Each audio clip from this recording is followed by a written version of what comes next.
I'm disappointed in every one of you. I'm sorry, I don't mean to offend you. I'm disappointed in every one of you. I kiss you on the mouth. No, I'm not cool with that. I'm sorry. One more time. I'm disappointed in every one of you. I mean, I'm dealing with degenerate animals. I'm disappointed in every one of you. Disappointed in every one of you. All right, come on. Honestly, I can't do it no more. I'm disappointed in every one of you. Let me tell you why. It's gonna be all right, Nicky. Go ahead, shoot. We just killed a fucking man. What are you going to do about it? Yeah, because you got nothing. You don't got a thing. Yeah, because you got nothing. You got nothing. I want to get out of this rat hole. I want to get online. I need BDA boxing.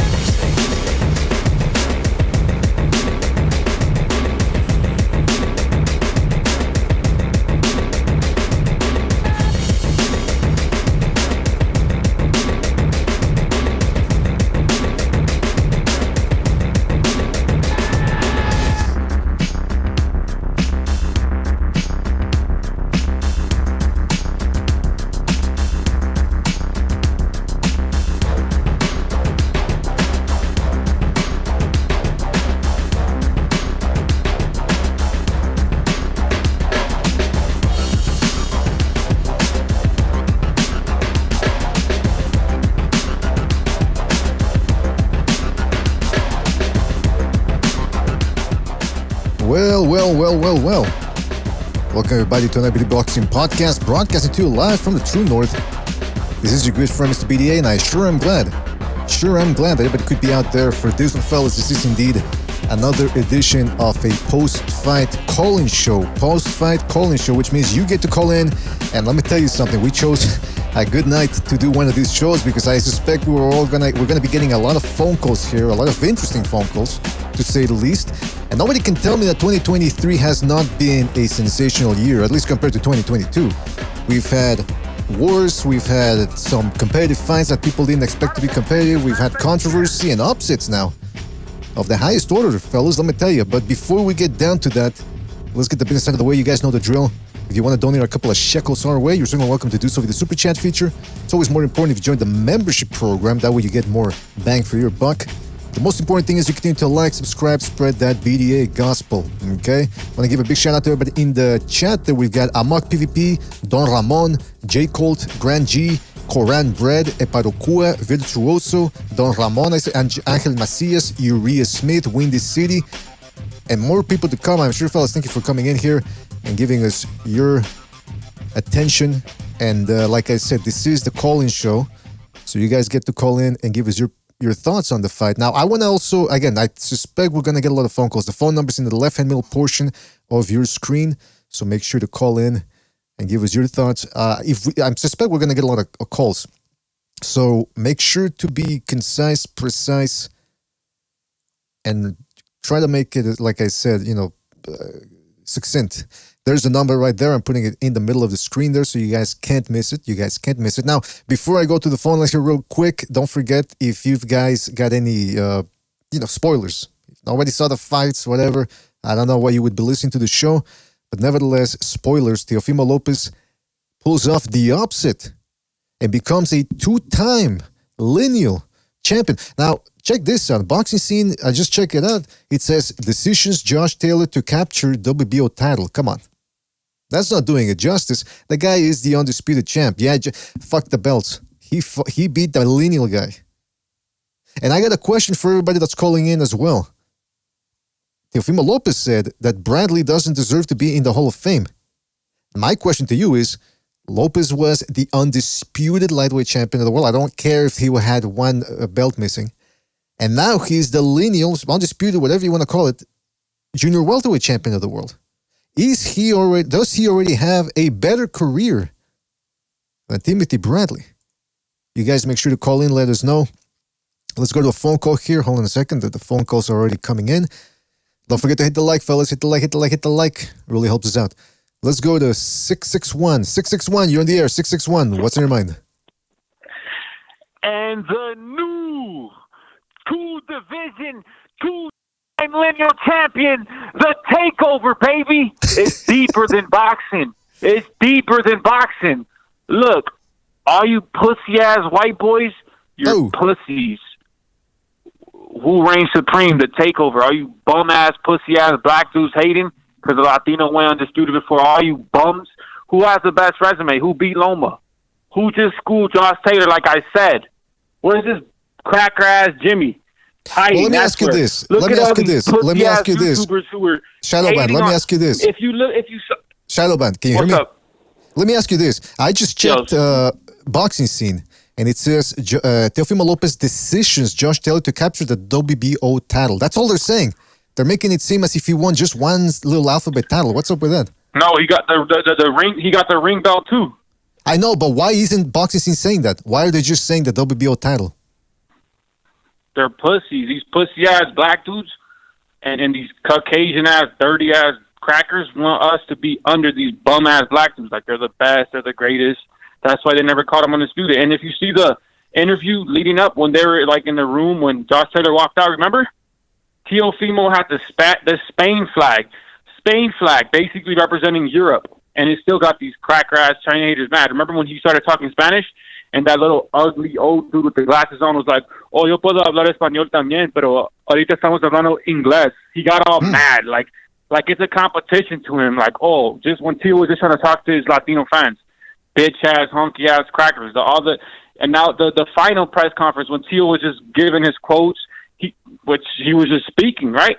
To me, he was just speaking his mind, and the little fucking bitch ass China hater makes a face like. Because these crackers assume we have to be timid and assimilate. We can't speak our mind. You're bums. I'm the greatest to ever do it. I've accomplished more than all you fucking China haters ever will and your kids. And I'm not even just saying that, you fucking bums.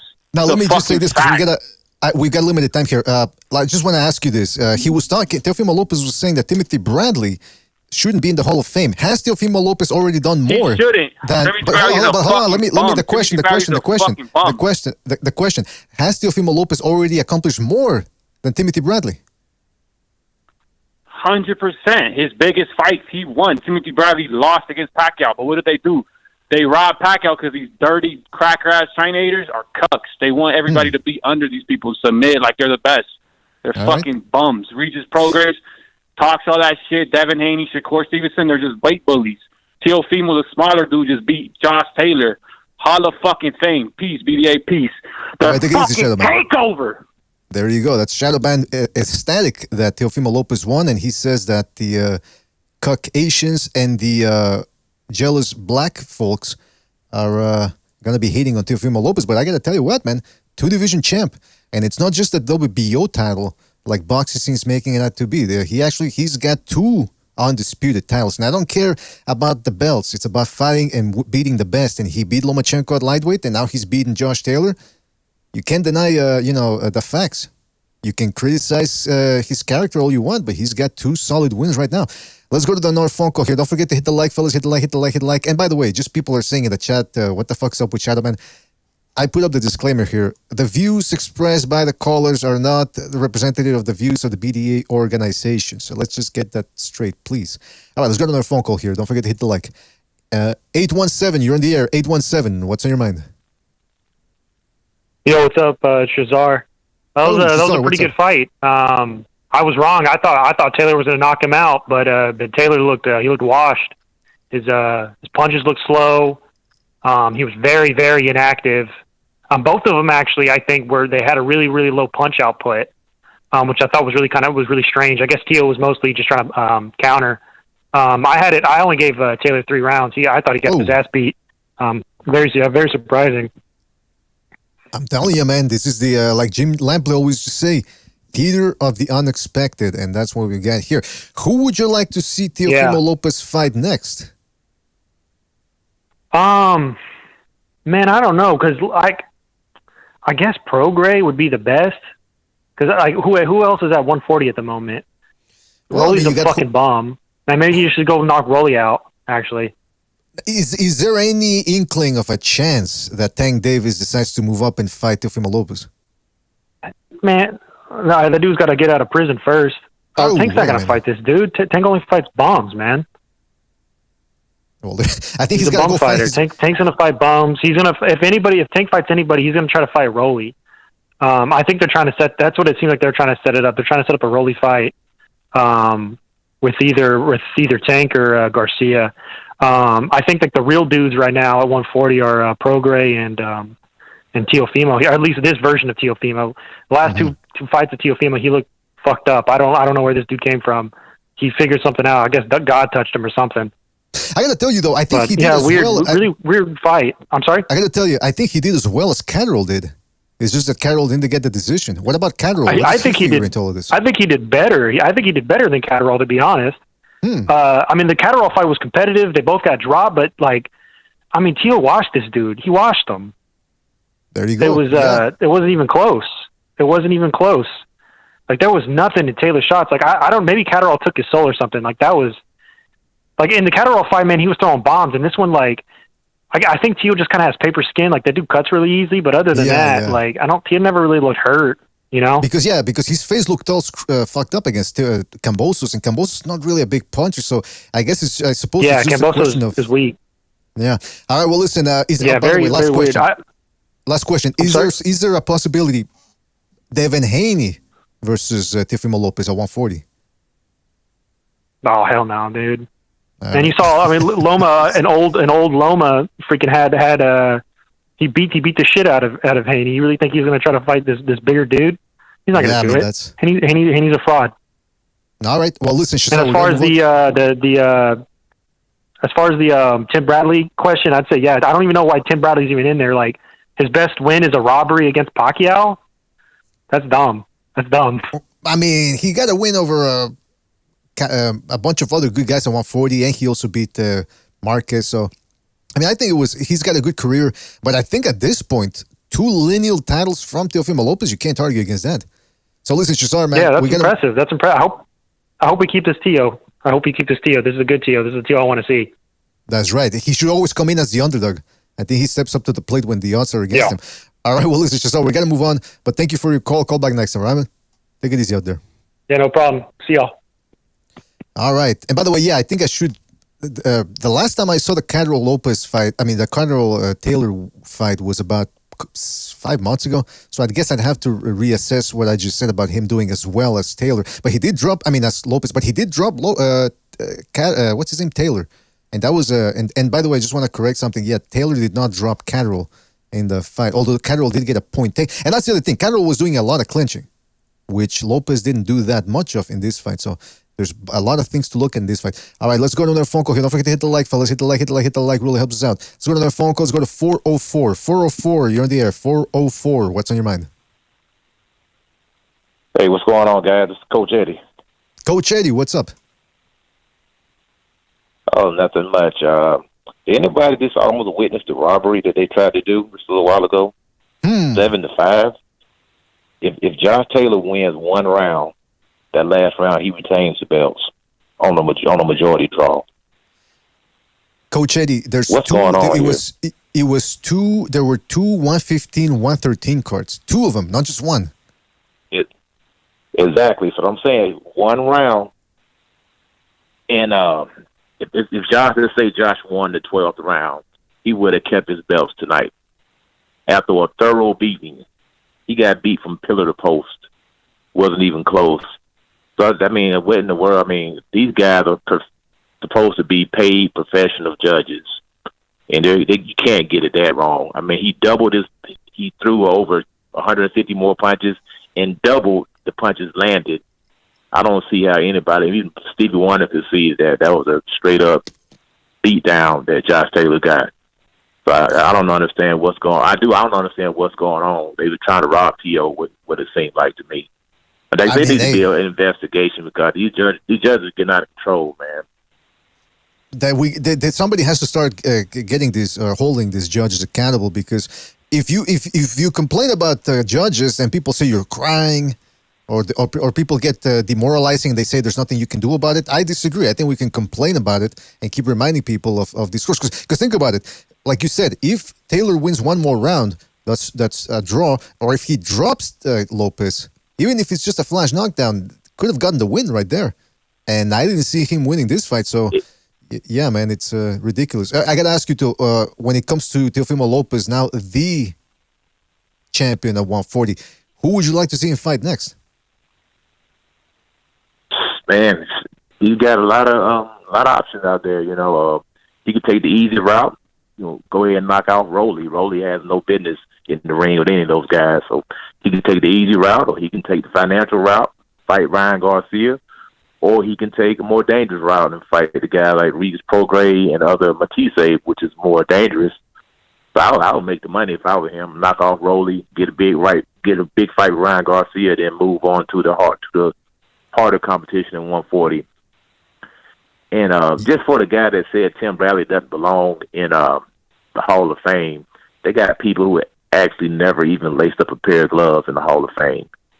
So for people to say something like that, Arturo Gati's in the Hall of Fame. Arturo Gati's a great fighter, but he didn't win all these championships. He wasn't undisputed, but he was an action fighter. So you got to give people credit. The man stepped in there. He gave us a lot of good fights. You know, I think he earned his spot in the Hall of Fame. That's just me. You got judges in the Hall of Fame. You got Rocky Balboa's in the Hall of Fame. He's a freaking actor. Yeah, I mean, so referees. people, I don't understand some of these people, man.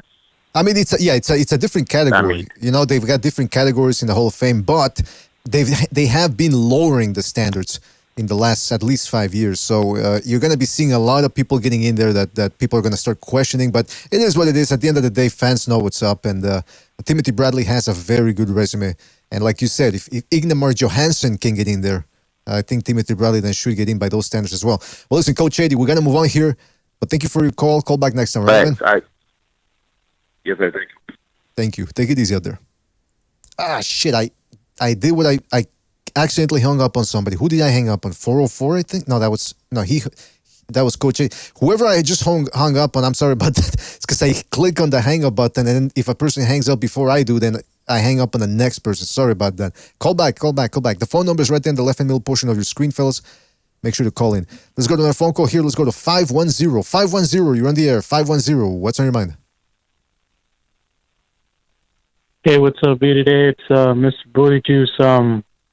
It was a great fight. I enjoyed it. As I mentioned before, too much people, like, we're doing too much about his mental illness or whatever, or lack thereof. Like, he's perfectly fine. He's just one of those dudes that are just weird like that, man. He's just highly competitive. He's always gonna, as you mentioned before, in the post fight, he's always gonna question his performances.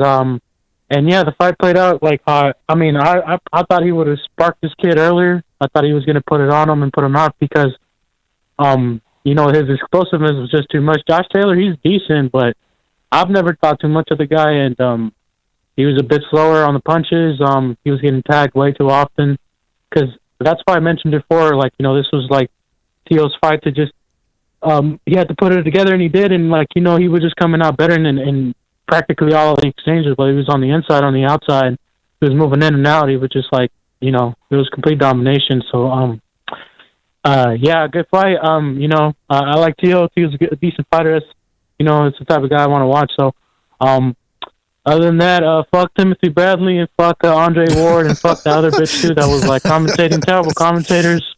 Like, fuck, these guys need to just retire, man. Just get the fuck out of boxing, because if it, I'm trying to, I'm like on my 8th beer right now, 8th or 9th beer. I'm trying to enjoy the shit. I'm trying to enjoy all the post fight antics and whatnot. And in between there, I'm watching the fight, and obviously I'm like, damn, I'm enjoying it. But then you got to hear these motherfuckers talk, and it's just like nails on the chalkboard, man. The Hall of Fame, I don't think too much about it. As you mentioned, there's a lot of people in there that are just in there.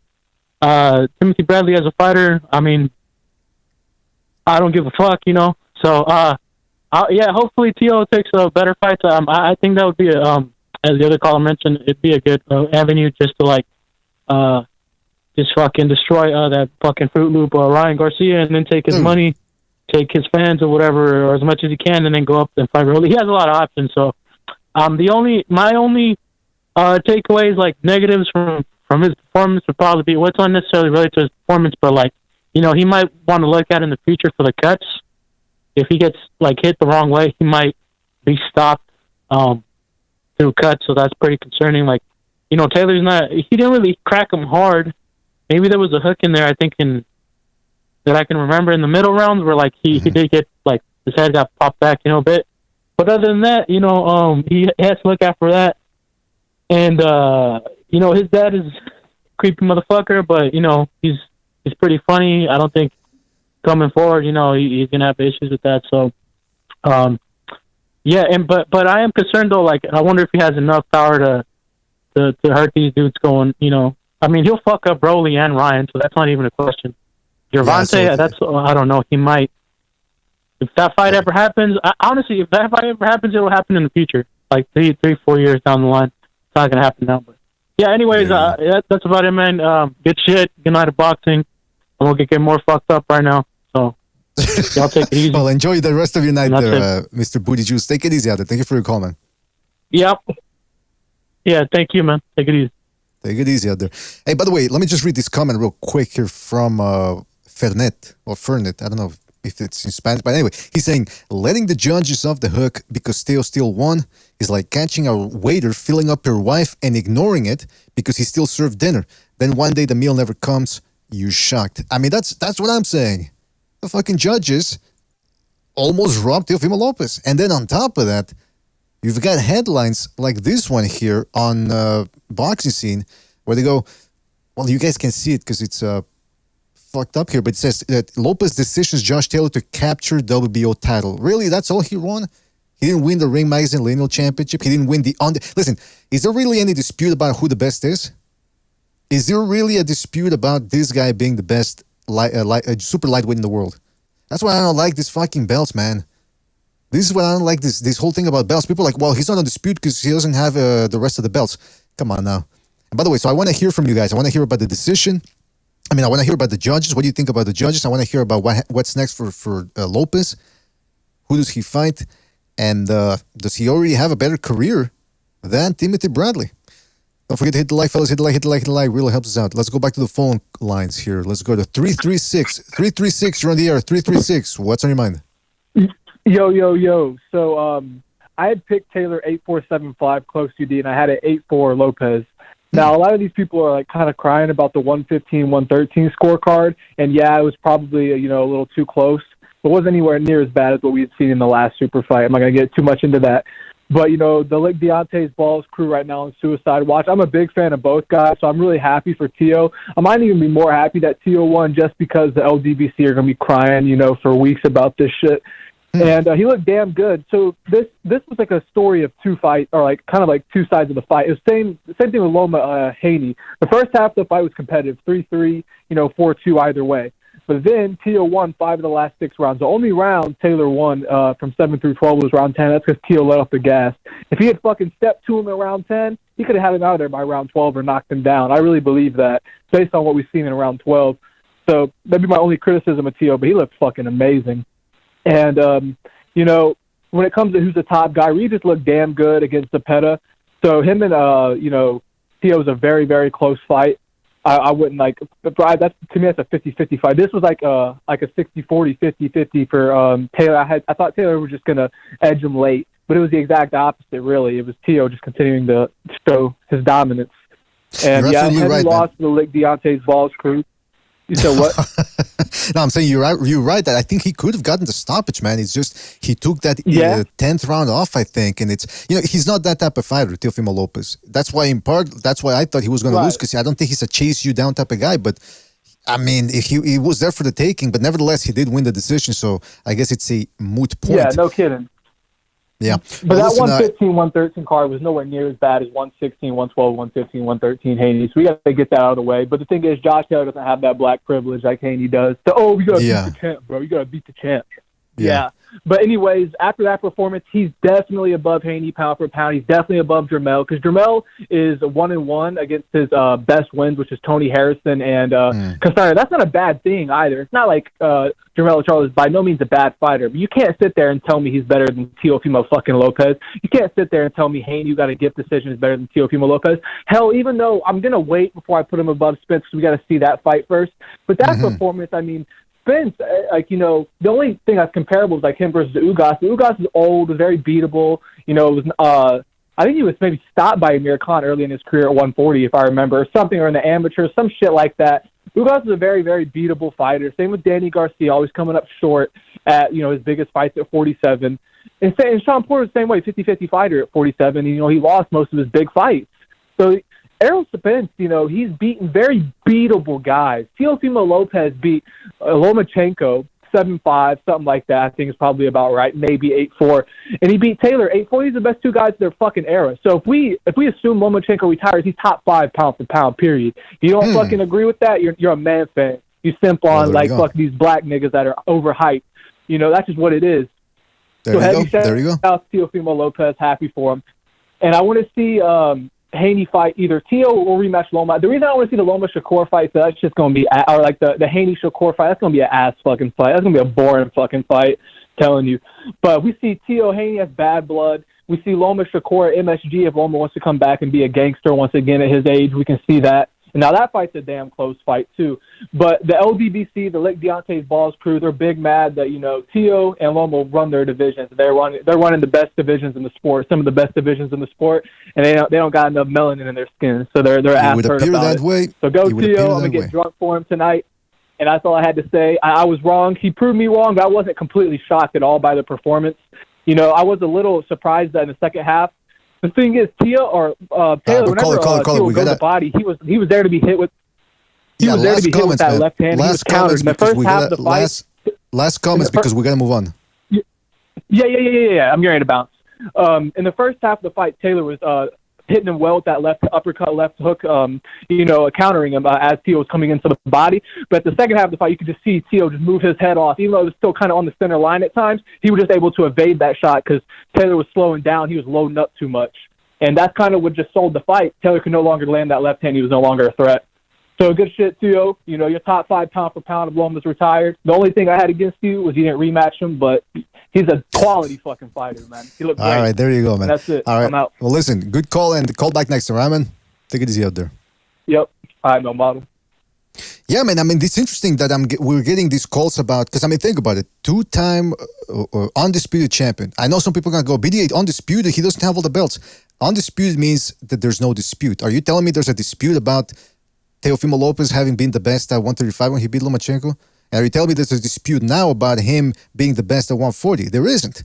So just based on that, he beat a guy undefeated in his prime. I know some people maybe now are going to start bringing in the layoff, but hey, look, you can't disagree with what he's done so far, Teofimo Lopez. Is it better than getting a close, some people are going to robbery decision over an older, smaller fighter in Lomachenko from Devin Haney? Or is this better than Tank Davis dehydrating Ryan Garcia and beating him? Ryan Garcia, a guy who'd never really done much either. So you guys call in, let us know, because we're very curious to hear what you guys have to say. Don't forget to hit the like, fellas. Hit the like. Let's go to another phone call here. Let's go to 917. 917, you're on the air. 917, what's on your mind? All I want to say is Brooklyn on top and everybody could suck my dick. That's it. And that's a fact. Yeah, just that. Really, Teofimo, put that nigga Josh Taylor against the ropes and did whatever he wanted to do. And that's what I want to see. Teofimo on top and Brooklyn, and that's it. Everybody could suck my dick. Actually, before you go, we got to... he left. All right, I want to ask him who he wants to see Teofimo Lopez fight next. Let's go to a phone call here. Let's go to 316. 316, you're on the air. 316, what's on your mind? What the fuck did I tell y'all about Teo? I don't know. Who is this? 2023 Fighter of the Year, Teofimo Lopez. That's what I fucking said. Well, who is this? Don't disrespect my boy no more. I don't remember every caller, but anyway, yeah, go ahead. Wait, by the way, who do you want to see? It was Jay, the 15-year-old kid. I'm 16 now, but yeah. Okay, who do you want to see Teofimo Lopez fight next? Regis, Rolly, get all them belts. All of them belts. So they can't make no excuses that he wasn't undisputed in the division. I mean, he's already undisputed in my eyes. I mean, is there a dispute about who the best 140-pounder is right now? I know, but everybody else not going to see that. They're not going to see that. They said he wasn't undisputed when he beat Lomachenko. Yes, the fuck he was. Exactly. I agree with you. By the way, let me ask you this, too. What do you think about boxing scene saying Teofimo Lopez... Hold on. Yeah, Teofimo Lopez shines. Rocks decisions Josh Taylor to capture WBO title. They're not saying lineal title. They're not saying undisputed. They're just saying a WBO, a little strap. What do you think about that? Man, it's the 100th fucking year of the Ring magazine. You got to add that belt in there. Well, they don't. You have to add that belt in there. Well, there you go. All right, well, listen, caller, anything else you want to say before? He is a first ballot Hall of Famer at 25 years old. All right, well, anything else you want to say before we move on? Nah, just remember what I said. Next fight is going to be way better. Oh, all right. I can't wait to see that. All right, thank you for your call. 316, take it easy out there. Fellas, don't forget to hit the like, and call in. Call in. The night is young. The phone number is right there in the left-hand middle portion of your screen. And actually, I'm going to put it here on the big screen. There you go. Look at that. Call in. Let us know. What happened with the scorecards? Why so close? Why did two judges have it so close? Is Teofimo Lopez top 10 pound for pound? Who should he fight next? Who's going to fight him next? Let's go to the phone lines here. Let's go to 301. 301, you're on the air. 301, what's on your mind?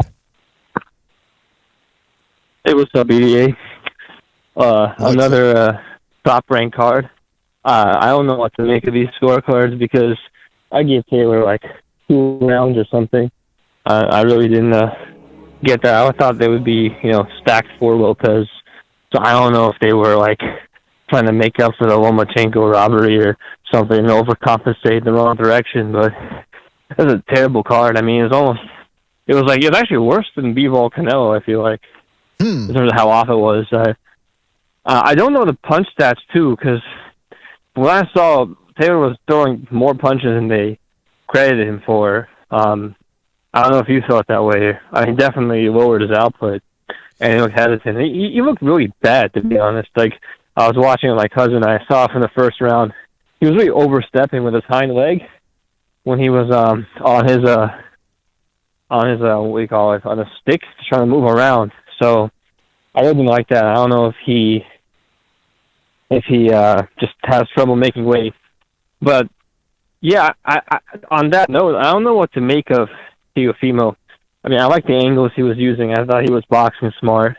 Although the lunging in and shit, and those like lead like left uppercuts he was throwing, I could live without that. But he's always been like a hot and cold fighter, Like I remember when he fought Nakatani. That was after one of his best performances against Magdaleno, right? Yeah. Looked terrible in that fight. I felt like Nakatani got robbed. I felt like Lopez probably lost that fight. Then he comes and I think he fights Lomachenko next, which was a good performance, but I still felt like, that win's still questionable because Loma's shoulder was wrecked. I'm not making excuses for Loma. I'm just trying to grade like Lopez's level in context. Right. Well, hold on. You know what though? Anyone that says, "Wow, that's an excuse for Lomachenko," don't forget Teofimo Lopez had an excuse for losing to Kambosos too. So if he has an excuse and he claims it's valid, then I guess you got to give Lomachenko the benefit of the doubt. Now, let me ask you this because we got to move on, man. Teofimo Lopez, who would you like to see him fight next in a perfect world? Yeah, that's a good question. Everyone's saying Regis, but Regis is also getting long in the tooth. He's like 33. Ideally, like, I'd like to see him go up against someone super tough that I think he should be able to beat, like Matias. But that if he's having a bad performance, he's probably going to get overwhelmed. So that's what I like to see next. I think Lopez Matias would be a fighter fight. That would be a good bang for buck. But yeah, as far as Taylor though, I don't know what he does. I don't know how competitive he is at 147, but I don't know if he's like flipped because he looked terrible in his last performance. And yeah, I don't know. All right. Well, I don't know if it's just making a weight or whatever. We shall see. But he's looking worse and worse. Yeah, we shall see what the future holds. 2023 is off to a very good start this first half, so we'll see if it continues or even improves. Yeah, it has been a good year. I'm sure that the way it's gone, we're going to see some really bad scorecards too. These past few weeks have been any precedent. I mean, I feel like the worst is yet to come and the best is yet to come. Well, there you go, man. All right, listen, Irish Andrew Ward, thank you for your call. Call back next time, right, man? Take it easy out there. All right, dude. Have a good one.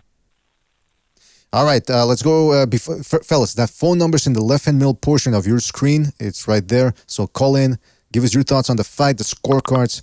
Where does Teofimo Lopez go from here? All right. Let me see here. Let's see. We've got a couple of super chats. Shout out to Cerny Banders for his contribution to Super Chat. He says, where are all of these Lopez fans coming out of the woodwork? Where was y'all on fight week, these people haven't called in one time. No direction. Is that what he did? I think he says no prediction. I think that's what he meant. No prediction. I mean, listen, maybe some people, I don't know. Some people, you're right. I mean, there were some late people. I don't have the list of predictions here with me, but I do remember that out of the 25 predictions, we had about 6, I want to say, people saying that picking the underdog. So, there are some people that I've never seen before gloating about picking the winner, and I never saw them. So, I'll give them the benefit of the doubt. All right, let's see. Shout out to Uriah Smith as well for his contribution with the super chat. He says, China lover Shadowban es un mongolo. Coincidence? Me no think so. Okay, why you gotta go after Shadowban like that? Well, then again, he says that he wants to, he calls white people crackers and he calls black people other type of names as well. So I guess roundabout is, what did they say? Fair play is roundabout or whatever. That's the expression. Shout out to Plutonium Lodge for his contribution to the super chat. He says Lopez should fight Haney or Tang next, but that won't happen because both are mega puñales. Oh. Shout out to Plutonium Loach. Yeah, I don't see Tank Davis making Lopez an offer. I would like to see it and I would have respect for him. But then again, I would have more respect for him if he fights Lopez and doesn't try to dehydrate him or anything. But I don't know. I think they're going to go fight Isaac Cruz again. So shout out to those guys for donating the super chat. Excuse me, hold on. Another super chat from Plutonium. He says, Shadowban is still a puñaldo. He's probably celebrating with his hydraulic self-pegging machine he calls the Mexican monster. Ah, come on. Jeez. I was going to say Plutonium Loach kept it relatively PG in his first one, and then I see the second one, I go, I spoke too soon. Shout out to Plutonium Loach for his contribution, and shout out to Raphael32, who says, Teo saved his career. I was wrong. Underdog story of the year. He launched at Taylor, froze on him. Haney next or Prograde. Vintage Teo. He was very slick. He had to throw in the word slick there at the end. Well, shout out to Raphael23 for his contribution. Fellas, call in. All right, the phone number's right there in the left-hand middle portion of your screen. We want to hear from you. What's up with you? All right, call in. Give us your thoughts on the decision. Where does Teofimo Lopez go from here? Let's go to the phone call. Let's go to 347. 347, you're on the air. 347, what's on your mind? 347, you're on the air. Hey, I'm back. I just want to tell Kirk Jones, Baltimore could suck my dick again. There's Brooklyn shit. One more time. And they're sick. You want to know why they're sick? Why they're sick? Because Devin Haney lost. They know they lost. Gervonta still beats his baby mother. And he beat Ryan Garcia, who never done shit. I just want to let them know the facts. Teal's going to dog Tank if he goes up to 140, but you know he's not going to do that. His trainer said it's going to be a war if they fight. So let's be real. Brooklyn's going to... cuz, come on now. It's Brooklyn. Yo. Listen, let me ask you this. Caller, let me ask you this. Who do you want to see if you were the... Caller, if you were the boxing caller, if you were the boxing honcho, if you were the king of boxing, who would you like to see Teofimo Lopez fight next? In the ideal world, if you call the shots, who would you like to see Lopez fight next? I want Tank. Fuck it. Do Tank so all of them crybaby ass niggas can just go to sleep. Fuck them, just like that. Or Haney. Right. Haney knows he's not gonna fight. His daddy's always on his ass. No, you seen him in the ring? You seen what he said in the corner? Oh, he figured me out like a fucking bitch. He was quivering. Wait a minute. Like a fucking bitch. You seen him? You laughing because you know it's true. I just want to know this, right? If Tank fights Teal right now, who's winning? Just because he got power, all right, cool, right? He's gonna set him up? Try to set him up? They're both counter punches. I mean, I'll tell you this, caller. I'll tell you this, caller. I'll tell you this. Caller. I'll tell you this. If Tank Davis fought Josh Taylor, I wouldn't pick Tank Davis in that one. I'll tell you that much. I'm telling you. Tank could come up to 140 and get his ass beat just like that. That. However you want it. But I know he's not going to do that. He loves all right, we got to move on here. He likes but fighting, fighters drained, weird clauses. He only fights his baby mother. I got you. All right, listen, caller, I like the energy. Call back next time, right, man? I'm going to let you go to your show. I just want to let them know Brooklyn's in the house and everybody can suck my dick. And all right, call back next Baltimore, time. Call back next time. I love the energy. All right. That was Brooklyn in the house. He said, before I go to the next call here, hold on a second, because I'm getting very tight in time here. Shout out to Cerny Banders again for his contribution super chat. He says, I got my prediction wrong. I picked Josh to knock him out. My question is, how did Josh Taylor ever beat Regis Prograis? Where's that Taylor? TN. I think he means tonight or at. Shout out to Cerny Banders. Shout out to Michael Poe for his contribution super chat. He says, I was wrong, and cheers to Lopez and Sad Loma, in my opinion, who drew or should have won against Lopez. Old man loses in the sport and is still pound for pound, but Lopez won this one fair and square. All right. Shout out to Michael Poe for his contribution, and shout out to Brooklyn too, by the way, over there. That was some real Brooklyn edited. I got to tell you, I hope he calls back next time. Let's go to another phone call here. Let's go to 520. 520, you're on the air. 520, what's on your mind? Yo, can you hear me? Yes, 520, you're on the air. All right. Hey, yo, man, I got my prediction wrong, but I said, this is Glenn from Dallas, but I did say I really wanted Teofimo to win. So that guy wanting everybody to suck his dick, I'm sure he knows everybody, mostly high percentage of motherfuckers on here are men. So that's what's wrong with y'all Brooklyn niggas, man. Y'all always looking for the next man to suck your dick, man. What's wrong with y'all rainbow-ass, Democratic-ass bitches, man? You already know what it is, man. Fucking Dallas, man. I said Teofimo, I wanted that motherfucker to win. You know why I wanted that nigga to win? Because his dad talks shit, he talks shit, and I like the way they talk shit, man. So now these motherfuckers are going to bring some entertaining shit for the next fight.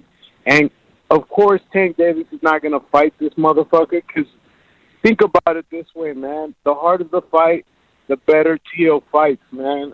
He was not interested in no Cambozo. That's why he lost to Cambozo, man. Who even gets up in the morning for a Cambozo fight, man? That guy was not entertaining at all. But I'm not making an excuse for Teo. Plus, he chose the wrong baby mama at the end of the day, man. That's what happens when you fuck with the wrong bitch. You think with the dick. And, you know, that's what these Brooklyn niggas do, man. They think with the dick too much, and they end up getting fucked at the end of the day, you know? But well, we're getting a bit of a... We're starting to see a Baltimore versus New York versus Dallas rivalry going on here. Glenn, let me ask you, man. Glenn, before we go, let me ask you the question I'm asking everybody. If you were boxing czar, the boxing king, and you could make any fight, which fight would you make for Lopez? Oh, man, I honestly know that Lopez could whoop Tank's ass, man. He should stay away from Devin Haney because that same shit would happen with him and Cambozo's with Devin Haney, but even worse.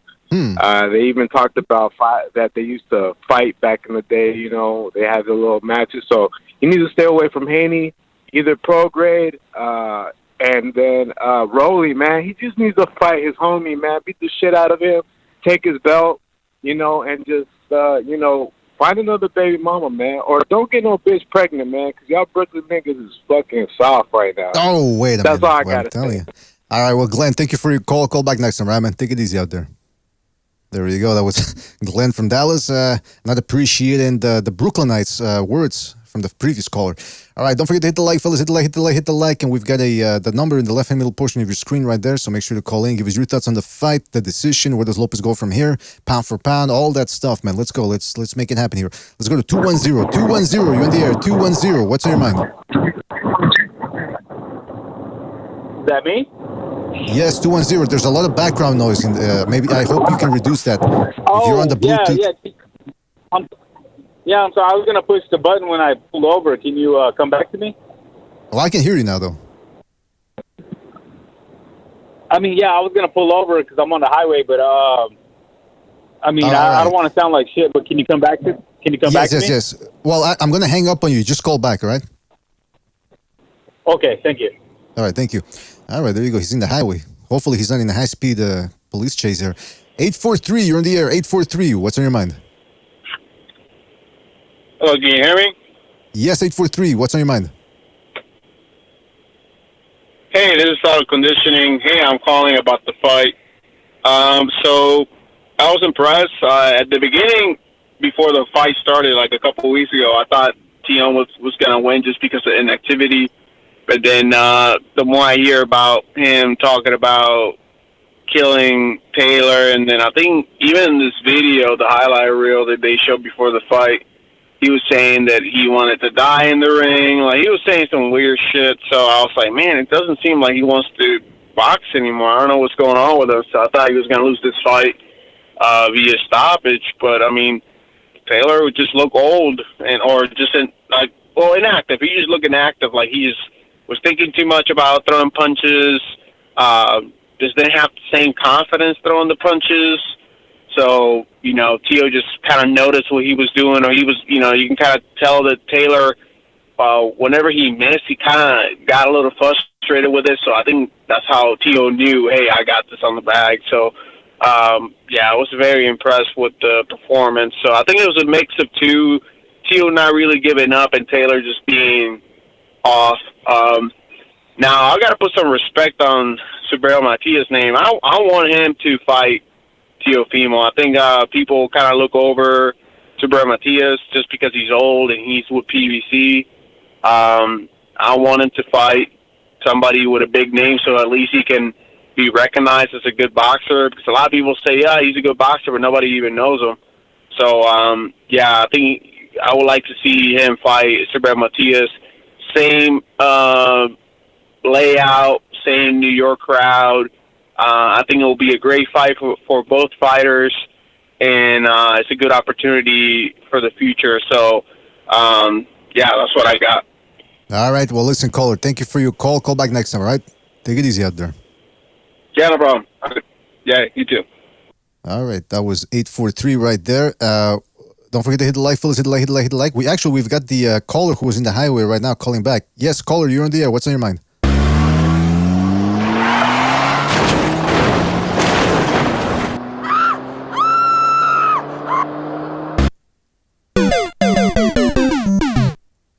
All right, hopefully he'll be all right and call back. All right, let's go to our phone call here. Let's go to 323. 323, you're on the air. 323, what's on your mind? Jesus Christ, man. What's going on, BDA? This is Don Madrazos, and hey, man, I got to say, I scored the fight, and I gave Josh Taylor 2 rounds, man. I gave him round 1 and round 3, and that was it. Teofimo looked spectacular. And I got to eat my words, you guys, because I've been going on the open lines, and I was talking about Teofimo's mental state. And, this just proves that Teofimo can perform well in big fights. He needs the big fights. I talked about this today with the guy at the gym, and I go, hey, what do you think if he wins, if he actually pulls it off and he wins this fight? And he looks at me and he says, you know what? That just means that he just needs big fights to be motivated. And I think it's true. I think after watching him tonight, he looked spectacular. He was doing the right foot, left foot, going in from orthodox to southpaw, and he was doing a little bit too much showboating, and he was taking some punches here and there that he shouldn't have been taken.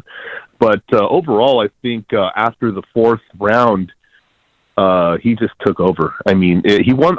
The 4th round was a little difficult for me to score. I gave it to Lopez, but after that, he won every single round, 4 through 12, and it was just a spectacular one-sided fight. Josh Taylor checked out.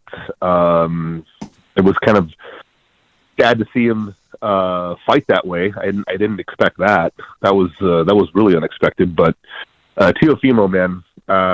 He needs a big fight to stay motivated, and I think that's just him. I don't think that's advice from his dad. I think what motivates that kind of fighter is everything at stake. So when you think about him fighting Matias, or what if he fought the funniest thing that would be is if he fought Rolly and he lost to fucking Rolly because he took him too lightly. It's a joke. It's a joke, obviously, but I'm just saying, like, he needs to start illustrating his road to undisputed now. He's got to fight Prograis. He's got to fight Matias, and I'm sure Rolly's going to fight before that. And whoever wins the belt that Rolly has, because let's be honest, he's not going to keep it. He took it from a 4,000-year-old mummy, and I mean, we'll see what happens. But he looked really good in the fight. I was really impressed. I thought he looked like old Teofimo Lopez And I mean, I don't know, man. What do you think? What do you think about how he outboxed and just outgunned? He really outgunned Josh Taylor tonight. The interesting thing was he got better as the fight went on, because the first 3 rounds I thought it was 2-1 for Taylor. Then the 4th, 5th, 6th, and I thought, okay, he's still going to wake up at some point, because he wasn't getting completely outboxed. And then it's by 8, 9, 10. That's when he was looking bad. He was landing, but he wasn't doing. He was landing one shot at a time to the body. He didn't seem to have an effect. So yeah, and then in the end, he almost got stopped there. He was getting bent over by body shots. So that was shocking. It was shocking to me to see how susceptible he was to Teofimo's feints. And Teofimo was landing whatever he wanted. He was landing to the body, to the head, body, head. And he was doing some beautiful combinations. He was doing some really good, he was slipping punches. He was moving back from punches. He was evading a lot of shots. He was getting, but let's not neglect the fact that he was getting caught with some stupid shots because he was showboating. That's one thing, he's got to be careful of if he's fighting someone like Program. He's gonna have to tighten some things up, of course. But at the end of the day, he got the win, 2-division lineal champion. There's no doubt about it. So shout out to Teofimo Lopez. Well, listen, Don Madrazo. Listen, for me. Oh, hold on. Well, for me, he's back on the pound for pound list. For me, I put him in the pound for pound list over. I never had Tank Davis on there at all, because Tank Davis has never fought to the level of competition that Lopez has fought ever. Let's just be very clear on that. Devin Haney has only fought one guy that's on a top level. So I definitely put Lopez in front of those two guys. I don't even have Tank Davis on that list for what? For beating Ryan Garcia? No, I got you. Yeah, so that's one thing that there's gonna be a lot of talking about that on July, though, after the Spence Crawford and Inoue versus Fulton fight. Well, listen, Don Madrazo, I gotta go, man. We got a bunch of phone calls here, but call back next, right, man? All right. One thing for the fellas on the open lines, I officially have to say I'm eating my words, guys. Teofimo surprised me, and he did a really great job. Anyway, you guys have a good night. Take it easy. You too, man. Take it easy out there. All right, that was on Madrazo. Let's go to another phone call. Don't forget to hit the like, fellas. Hit the like. Really helps us out. Let's go to 419. 419, you're on the air. 419, what's on your mind? Yeah, what's up, BDA?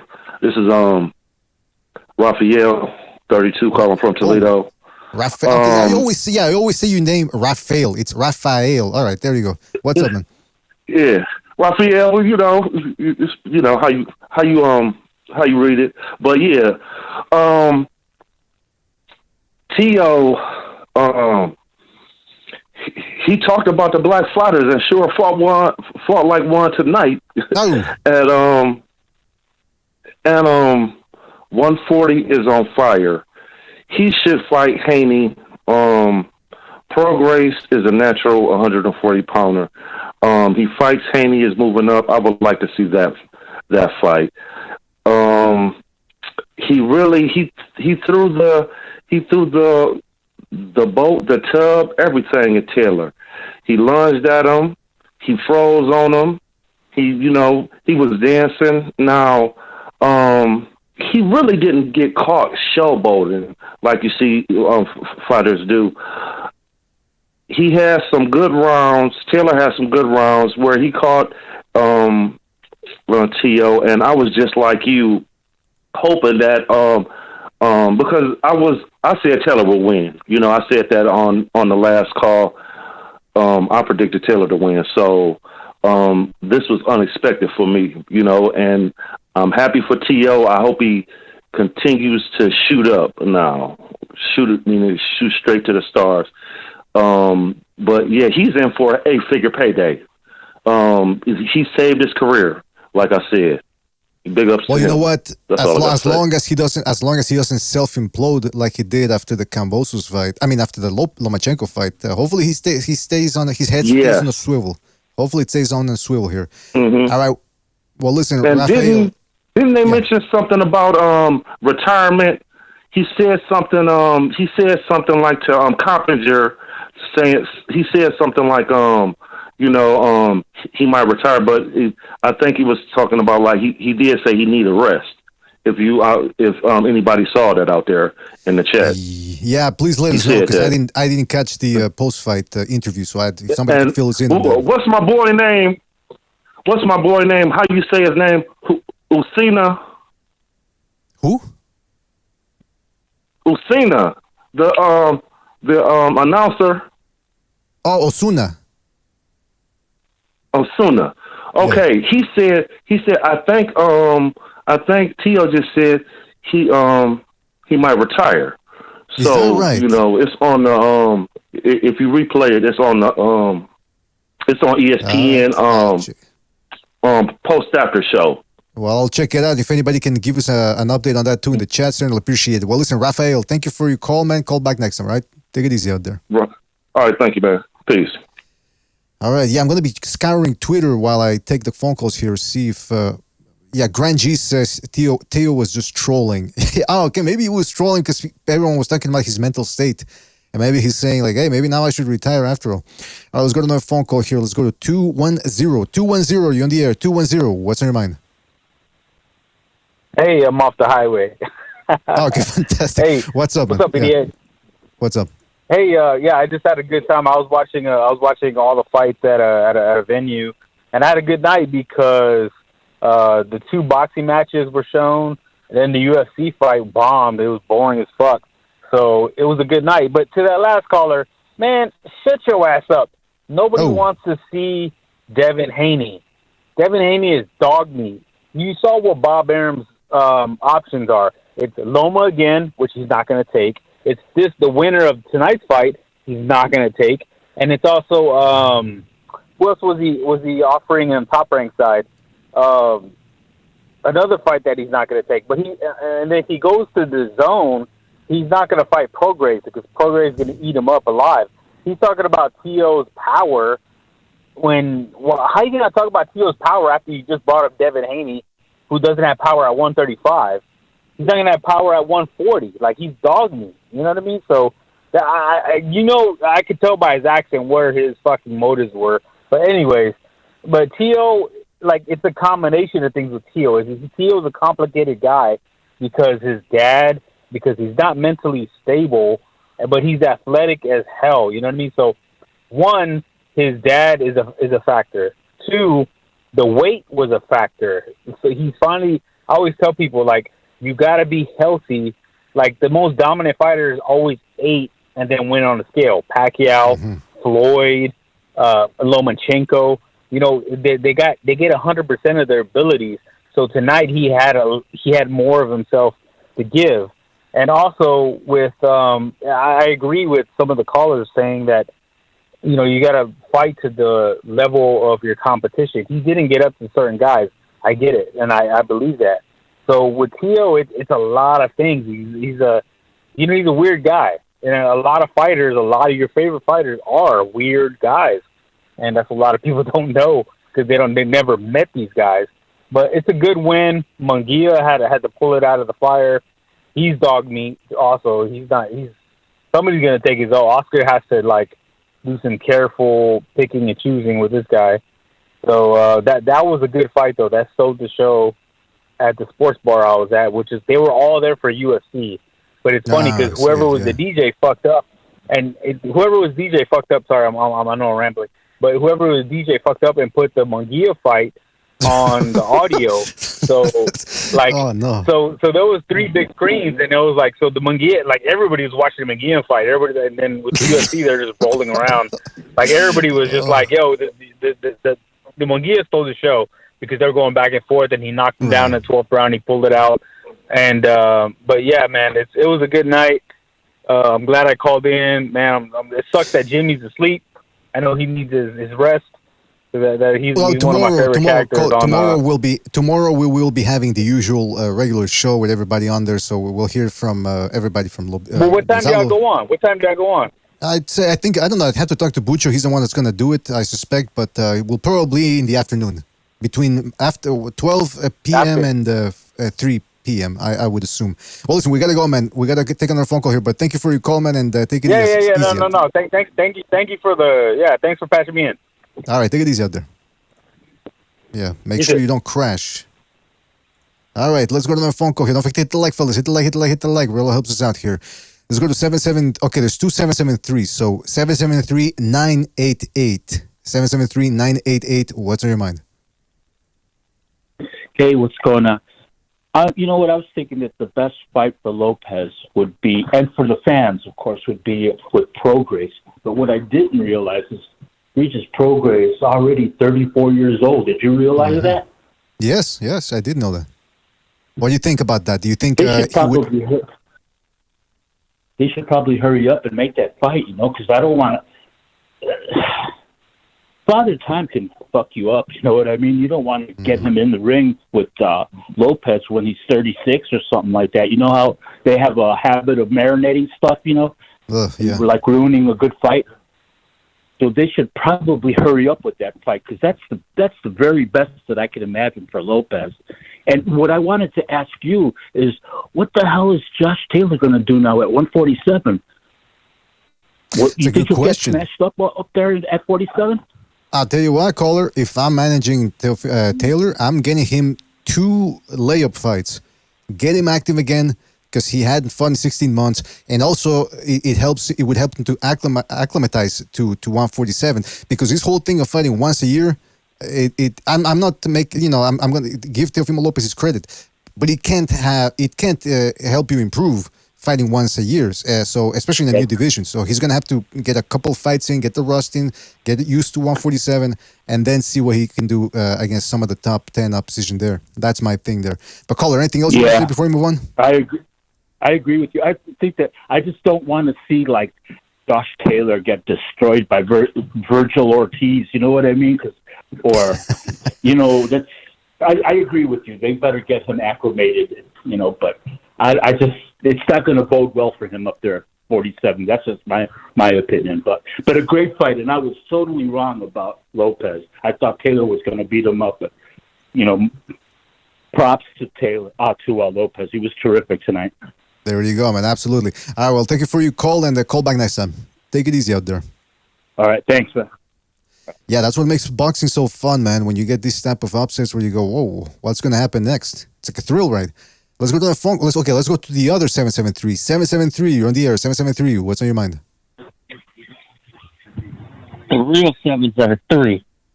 There you go. What's up, K-Dog? Hey. What's up, man? I'm going to get right down to it.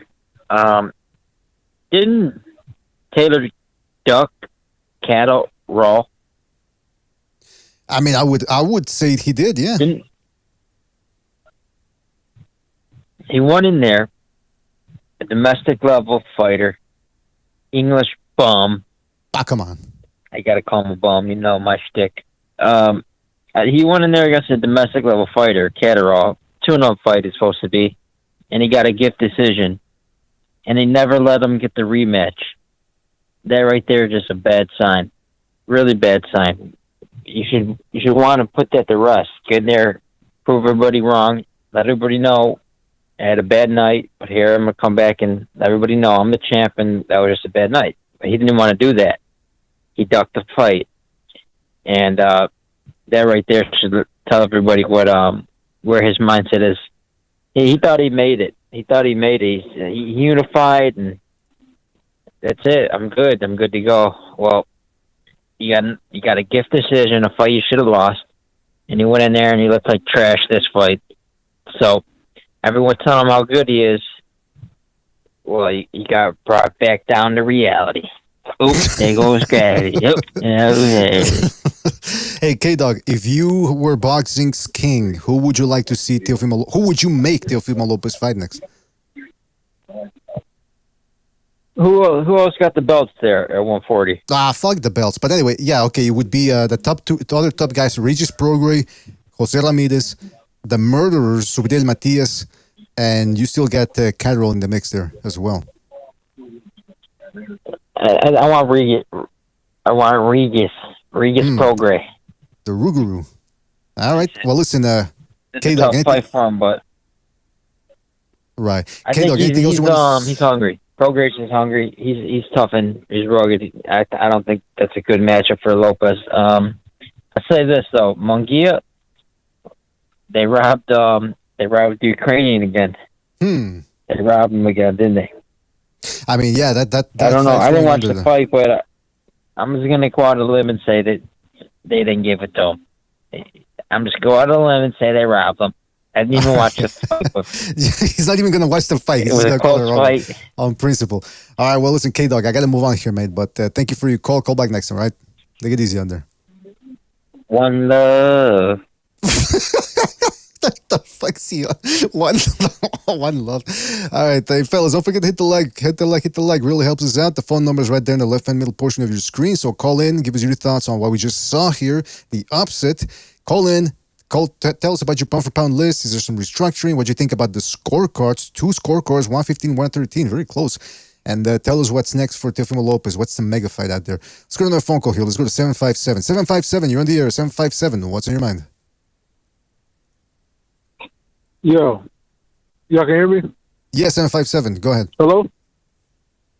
All right, so first off, I just want to talk about them scorecards. Like that, those scorecards, I remember after the Lomachenko fight, the whole internet was screaming robbery. This right here lets you know these scorecards drain the credibility out of every fan that shouted robbery after the Lomachenko fight, because these scorecards are order of magnitude worse than those Lomachenko scorecards. This guy lost 3 rounds in the fight and almost lost the fight. That is classic robbery. If this fight was a draw, that would have been a robbery. That would have been a robbery akin to Sweet Pea and Julio Cesar Chavez. That's classic robbery, when you're beating the hell out of a guy and you don't win the fight. You know what I mean? So I wanted to say that. Too, Josh Taylor, he's been finished. So I said this before. I forget which platform, but those UK fighters in the UK, D-ball is legal, and a lot of people don't understand or know what D-ball is, the Anabol. But the Anabol is, I think it was the first performance-enhancing drug, and it's one of the most potent drugs out there. There's some that are slightly more potent, but the thing about the Anabol is that it packs the weight on you. You know what I mean? It allows you to suck in more nutrients into your muscles. You get puffy. You get, you absorb a lot of water and stuff like that. But it's not something for lower weight class fight. It's for heavyweights. It's not for, guys fighting at welterweight. So what happens when you're saying you go Josh on that Taylor kind of, was on... But hold on, are you just to get to the point here, because we got a lot of phone calls. You're saying Josh Taylor was on something over there? Yeah, exactly. I'm saying he was on something, and because of his weight limitations, he can't continue to use those supplements. So now we're seeing the real Josh Taylor. People were saying he's shot or something like that. No, this is the real Josh Taylor. If he goes up to 147, I think he'll be somewhat more explosive than what he is now, but who's he going to fight? You know what I mean? I called it Teofimo won. It was easy money. Who would you like to see? Shadow Teofimo Man Lopez? and Never Sober seem like the same guy. I want to say that. All right. Shout out to the chat, man. That's it. And I will say this before you go. Chavez Whitaker, Devin Haney won on body shots. I think those body shots from Chavez against Whitaker didn't get their credit, man. I'm starting to rethink that. Maybe it wasn't the robbery that people have made it to be. Buddy. But that's all I'm going to say about that. That's all I'm going to say about that. Did you watch the fight? Did you watch that fight? I've seen it numerous times, of course. I've seen it numerous times, of course. Body shots. Body shots, baby. Body shots. And by the way, like the Devin Haney fans say, hey, on paper, Devin Haney won. Well, on paper, it was a Chavez draw right there. 114. That's the way they would see it. All right. I'm crazy. Listen. We got to move on. But listen, thank you for your call. Call back next time, all right? Take it easy out there. All right. I got to get to a couple of things here before we go to the next phone call. Let's shout out to Chris K for his contribution to Super Chat. He says, Taylor should be embarrassed after all that smock talk and then pooping the bed. Lopez could have KO'd with more pressure. Haney stays at 135 to avoid Lopez. Okay, so he's asking a question at the end. Does Haney stay at 135 to avoid Lopez? I don't know if he's going to be able to stay at 135 just to avoid it. I mean, he's been having trouble making 142, so I don't know what's going to happen with that. Also, I wanted to say, I was going to say something. Anyway, forget it. Don't forget to hit the like, fellas. Hit the like. Phone number's right there in the left-hand middle portion of your screen. All right, let's go to another phone call here. Let's go to 917. 917, you're on the air. 917, what's on your mind? Hey, how you doing, brother? I'm doing fantastic. I'm from the Bronx, man. Who is this? How you doing, man? I'm Spade from the Bronx. Spade? Yeah, Spade. I'm from the Bronx, yeah. All right, Spade, what's up? How you what's doing, brother? So I'm locking in anyway, man. I tuned into the fight, man. Teofimo, man, looked great. Me and my man, we was talking boxing. We usually talk all the time, and I'm like, yo, I think Teofimo might get that KO. So I put in that plus 500, ticket. So, obviously he didn't get that KO. He almost did in the 12th round. But I seen something funny, though. I don't know if anybody peeped it. Like, when it was clinching towards, like, it was like a minute left, he, like, looked over, and somebody said something, and he, like, kind of, like, shook his head, like, okay. I don't know if that was, like, kind of like, yo, stretch out the round, like, don't knock him out.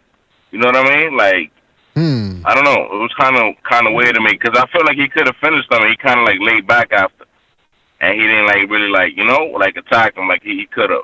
He could have got him out of there. It was something funny there.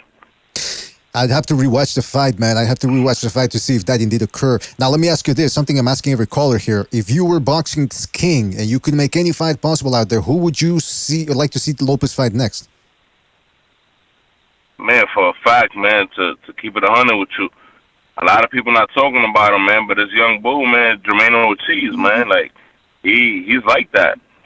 He's a very good fighter, bro. Like, stylistically, he could give Teofimo a lot of work, stylistically, because if you watch that fight with Lomachenko, he gave Lomachenko a lot of work.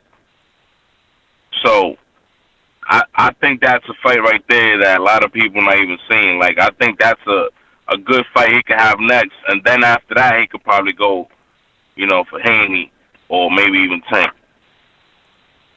I mean, hey, listen, hopefully, I think that Tank Davis fight, that would be worth a lot of money. So I think that might be something they would look at. But that's the money fight. Oh, absolutely. Yeah, but I don't think he should do it right now. He needs at least one more fight, or at least maybe like a Jose Ramirez. I think maybe a fight like that also. But he needs at least one more fight. He can't go to Tank right away. He needs one more. Well, listen, I mean, hey, that's one way of looking at it. Another way of looking at it is maybe with Teofimo Lopez, you never know, man. He's a hot and cold fighter. You don't want to risk him against another fighter. Maybe he loses like he did against Cambosos, and there goes the money train. So we'll see what happens. Anything else you want to say? Yeah, that's a fact. Congratulations to my boy Teofimo. My boy, man, I ain't gonna lie, man, that's my man's, man, but damn, man, I feel sorry for saying this, man, but Josue Vargas, man, you did bad, man, with this shit, man. Like, doing bad out there, man. That's my man from the Bronx, man. Like, you out here doing my city looking bad, gang. I can't have that like that, man. We respect it out here. Man, but anyway, shout out to the Bronx. Shout out to everybody that's tuning in, man. God bless everybody, man. And, all right, y'all have a safe night. You too, Spade. Take it easy out there. Yeah, I didn't even want to touch that one. That whole thing there with Josue Vargas. I think I mentioned it a little bit, just a tiny little bit there in the one of the last shows. But yeah, I don't want to get into that, man. In fact, I think we got Josue Vargas calling in right now. What's up, Josue? All right, that's I think he's filming something right now. All right, let's go to another phone call here. Let's go to who else? By the way, don't forget to hit the like, fellas. Please do us a favor. Hit the like really helps us out. Let's go to another phone call here. Let's go to 919. 919, you're on the air. 919, what's on your mind? Yo, what's going on? What's up, man? What's on your mind? What's up, Mr. BDA? That's right. That's right. Yeah, man, I'm just trying to copy one of your panelists over there. I forgot his name. Mr. BB8. Go ahead, man. What's on your mind? What's going on? So, my man won tonight, and I hope he proved all the naysayers wrong. That's all I got to say. They've been saying that this other guy, Josh Taylor, was going to win, and he proved them wrong. And it wasn't just that he beat him. He put a masterclass on him, got him in different angles, moved just like the Matrix. Maybe we need to move that AKA to Teofimo instead of Loma. What do you think? I don't know about that, man. I mean, I think we still need to see. I'm telling you, man, I want to see how he does in his next fight. Because Lopez looks good in one fight, then he looks bad the next, and then he looks good. And I mean, if he looks, look, I'll tell you it this, looks like he got if a he lot looks of good, flack when he. If he looks good, 2 fights in a row, then maybe we can start giving him maybe not the Matrix, but one of those Matrix knockoffs, like the one with Christian Bale. What was that called? When he's doing they're doing karate with the guns. What's the name of the movie? Anyway, it doesn't matter. Who would you like to see Teofimo Lopez fight next? Well, I mean, I think he's getting a lot of flack because of the Kambosos fight, and I think you're thinking that way because of that as well. Just like everyone else, that's okay. So if anything, I'd like to see that rematch, just to make it complete. You know what I'm saying? I already know what's going to happen, but I think he's going to make it right this time. It's going to be more decisive. Well, he should, man, because if he struggles against Kambosos, then it just goes to show you that it is a black and white question of styles make fights. By the way, the movie I was talking about was Equilibrium. That's the movie. There you go. Equilibrium. That's one of those Matrix knockoffs. So you could call him Equilibrium for the moment. Maybe, I don't know. Maybe that would fit. Yeah, I remember that movie, actually. Okay, yeah, I guess that's a good comparison. Hey, but okay, if Tank Davis were to fight Teofimo Lopez right now, because that is the money fight, maybe not the most significant fight, but the money fight, who would you pick in that one? I would still have to say Teofimo Lopez. If he fights the same way as he did tonight, I would have to say Teofimo Lopez. But then again, Tank is Tank. You know what I'm saying? You just can't stand there. And I saw a lot of times when Teofimo was just like still. He would pause in the fight waiting for Josh to come at him. And you can't do that with everyone. So I really can't say definitively if it'll be Teofimo, but he'll give him a run for his money, I would believe. But that would be a good fight to watch. I mean, wouldn't he have to actually go back down to 135 in order to make that happen? I mean, that's the only way I would see Tank Davis agreeing to a fight with some sort of weight shenanigan. Correct, yeah. Since he likes to drain the shit out of opponents, you know what I'm saying? That's another thing, you know what I'm saying? There's a lot of biasness, a lot of cheating going on in boxing, so you don't really know, man. For me, it's going more towards Tank in that case. Yeah, but well, I mean, unless Top Rank avoids doing the Golden Boy mistake and letting the fighter call the shots. But anyway, I don't know what would happen there. Listen, now we got to move on. Thank you for your call. Take care out there, right? Have a good one. Take care. You too, man. Take it easy. Let's go to another phone call here. Let's go to 204. 204, you're on the air. 204, what's on your mind? Yo, Mr. BDA? Yes, sir. What's up? Man, so what was your honest thoughts on the fight? I didn't get to catch it. The thoughts, well, the only thought I gave was that the scorecards were shit. 115, 113. I think there was some chicanery afoot. Yeah, that was fucked. Also the fact that boxing scene is saying that Teofimo Lopez wins the WBO belt. They don't even call him the lineal champ. At least give him that. I know Undisputed now means having all the belts, but you can't even give him a lineal. So what do you think about that? Yeah, no, it was all pretty skeptical about that. But in terms of the fight, what I took from that is Lopez styles, they have to match. If you pop shot him all day, that's all troubles for him. You gotta get someone to come forward on him. I think if you get a right style matchup for him, maybe you can take on people because his athleticism is very underrated. To be honest, like he's the real deal. Honestly, in terms of style matchups, but if you get someone that's fundamentally correct and can stay on the back foot, jab, pop shot, stay away like Martin, but a little more elite, that's big troubles. There you go. There you go. Now, if you were boxing czars, who would you like to see Lopez fight next? I think Tank's not going to fight him though. Tank ain't going to fight him because he didn't fight Ryan at 140, so why would he fight Leo 140? But I think Prograis is the fight. Yeah, that's what I'm getting from a lot of people. They want to see Prograis and although now they're mentioning Prograis 34, and I'm thinking nobody was mentioning that after he beat the crap out of Cepeda. So I don't know, man. We'll see what happens. People tend to change their expectations based on the one fight to the next. So. We'll see what happens, but I just don't see him going for anyone else like Matias, like the PBC conflicts and everything. Yeah. And like I thought he was going to sign a Matchroom, but it doesn't look like that's going to happen. And he could fight Rolly, but aren't they like best friends or something? I heard, like, they are. I think they did. There was a video where they were having a birthday party. Yeah, I saw they were at a birthday party together. Like they had the cone hats and they were eating like cake, and I think there was a clown there too. Serious shit like that. Like wow. Yeah. So no, it's weird. It's weird. There's some serious skeptical shit going on between those two teams, but we'll keep that aside nonetheless. Maybe he could fight Josue Vargas. Maybe he could fight Josue Vargas. Make it like a Bud Light versus LGBT thing there. I don't know, man. I'm just thinking out loud here. With I would be all for that. Yeah, 100%. No judgment there. No, that's all. That's all. Absolutely, that's what I'm saying. Yeah. But I think, honestly, if we want to see some two dogs go at it, I think if because Prograis is not gonna. I think Prograis has a lot of pride, and I don't think he's gonna let Leo push him like 1 centimeter. So it's gonna be a fight. It's gonna be a really entertaining fight, and that's. Me. If there's pay-per-view about it.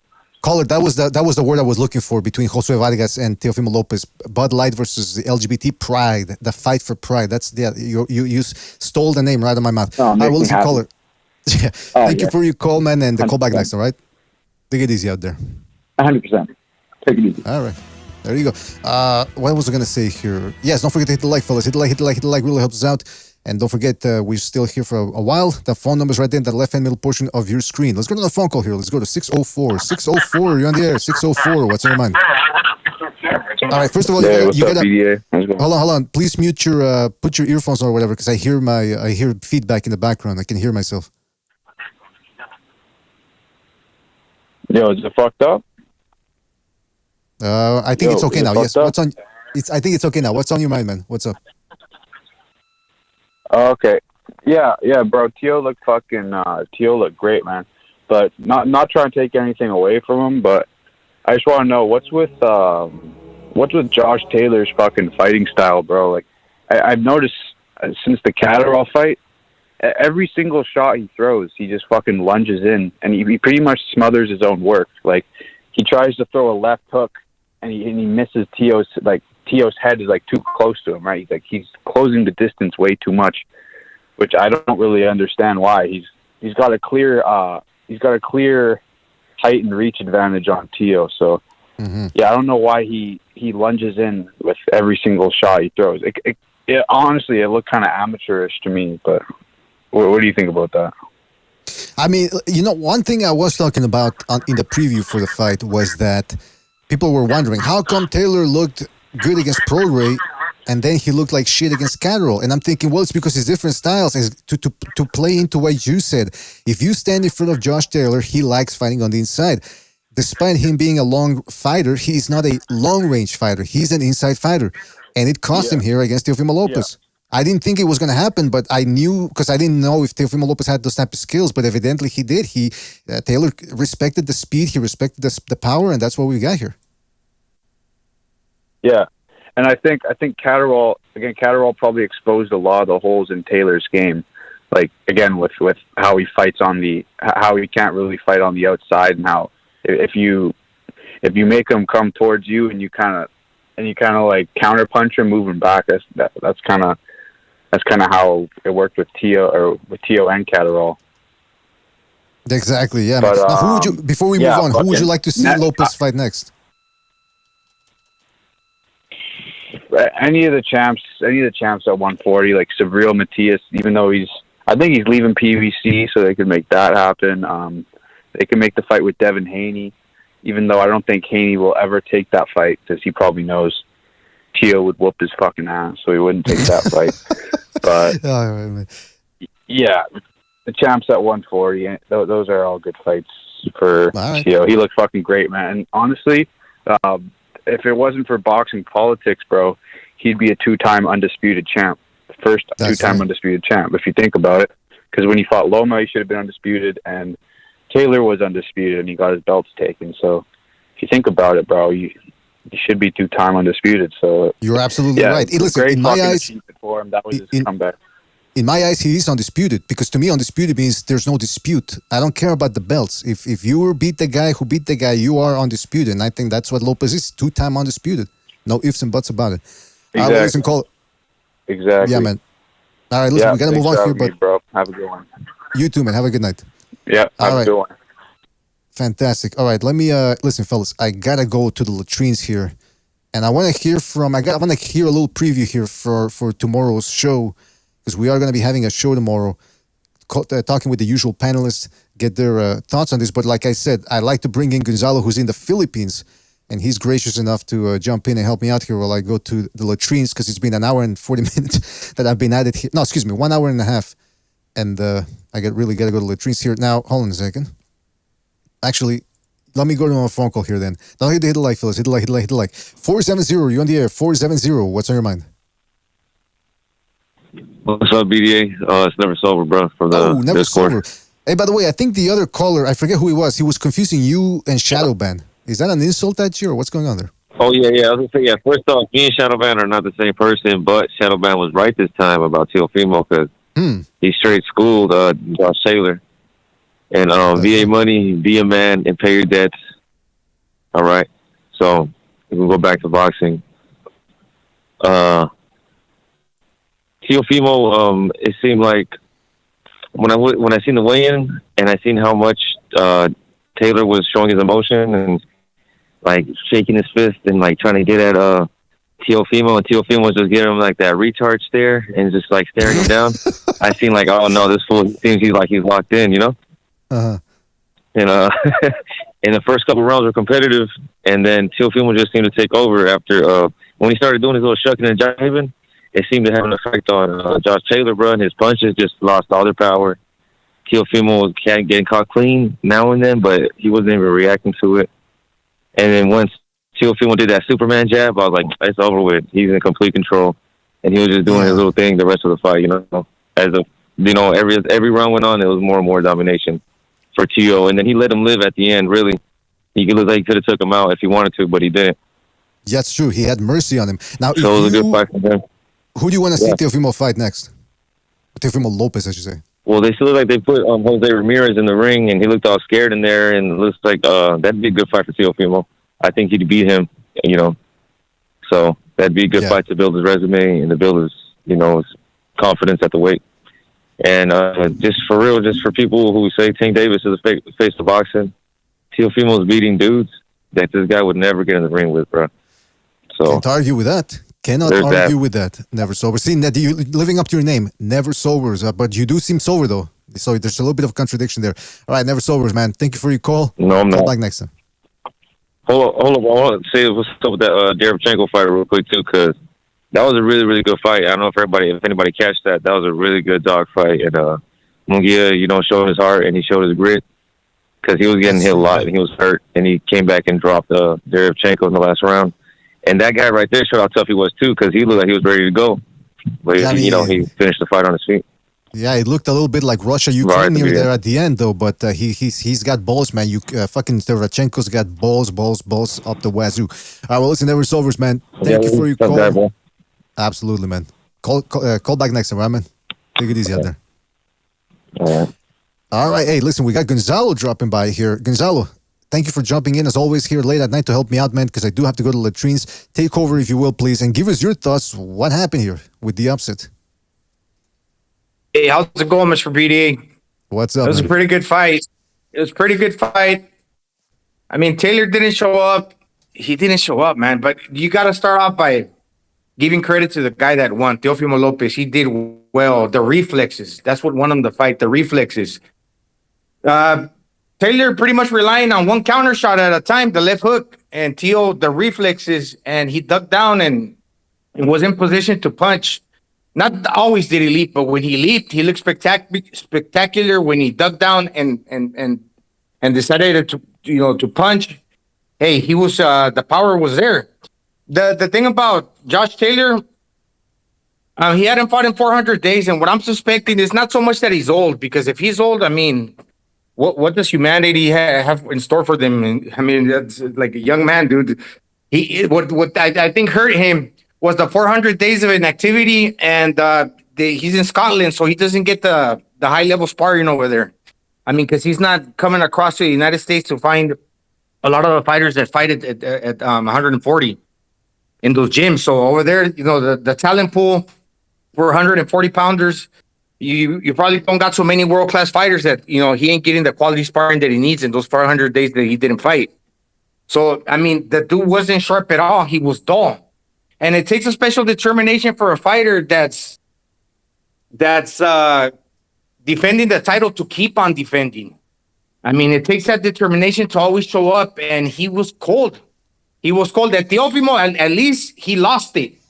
So when they say he's cold and hot, at least sometimes he doesn't show up, but when he does, he got that chip on his shoulder. With all these problems, it either helps you or it affects you. And this time it helped him because he got a lot of writing, a lot of pressure from the missus. He got to show up to court.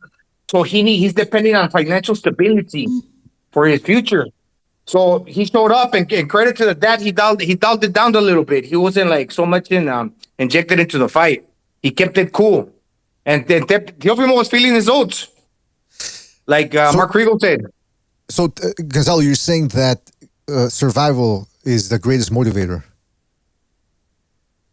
Yeah, I think so. That's true. It's a tough world out there, and just when you're down, I mean, that's a good reason to get back up.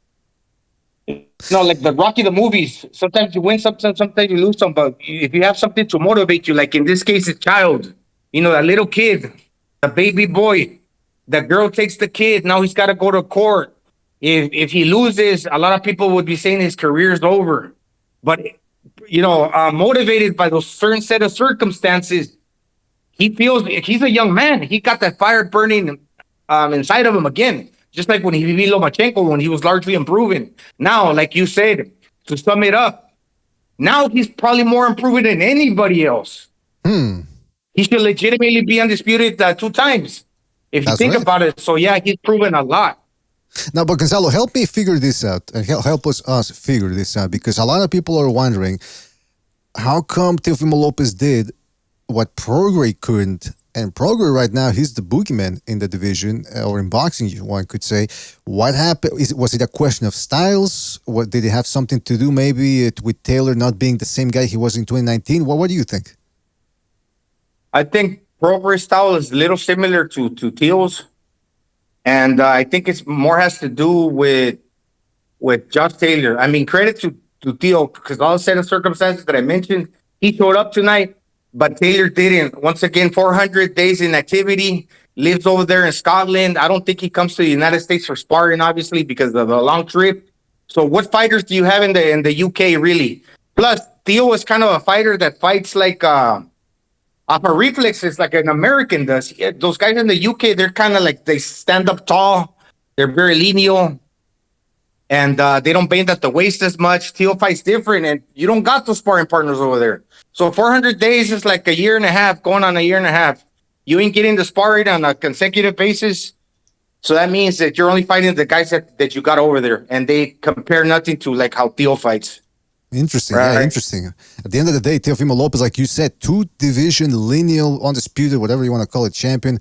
And I want to talk to you more about that, but let me just get through some calls here. And I'll get back to you here, Gonzalo.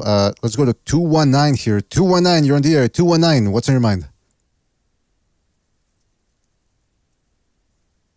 219, you're on the air. Oh, he hung up. All right, let's go to 321. 321, you're on the air. 321, you're on the air. Yo.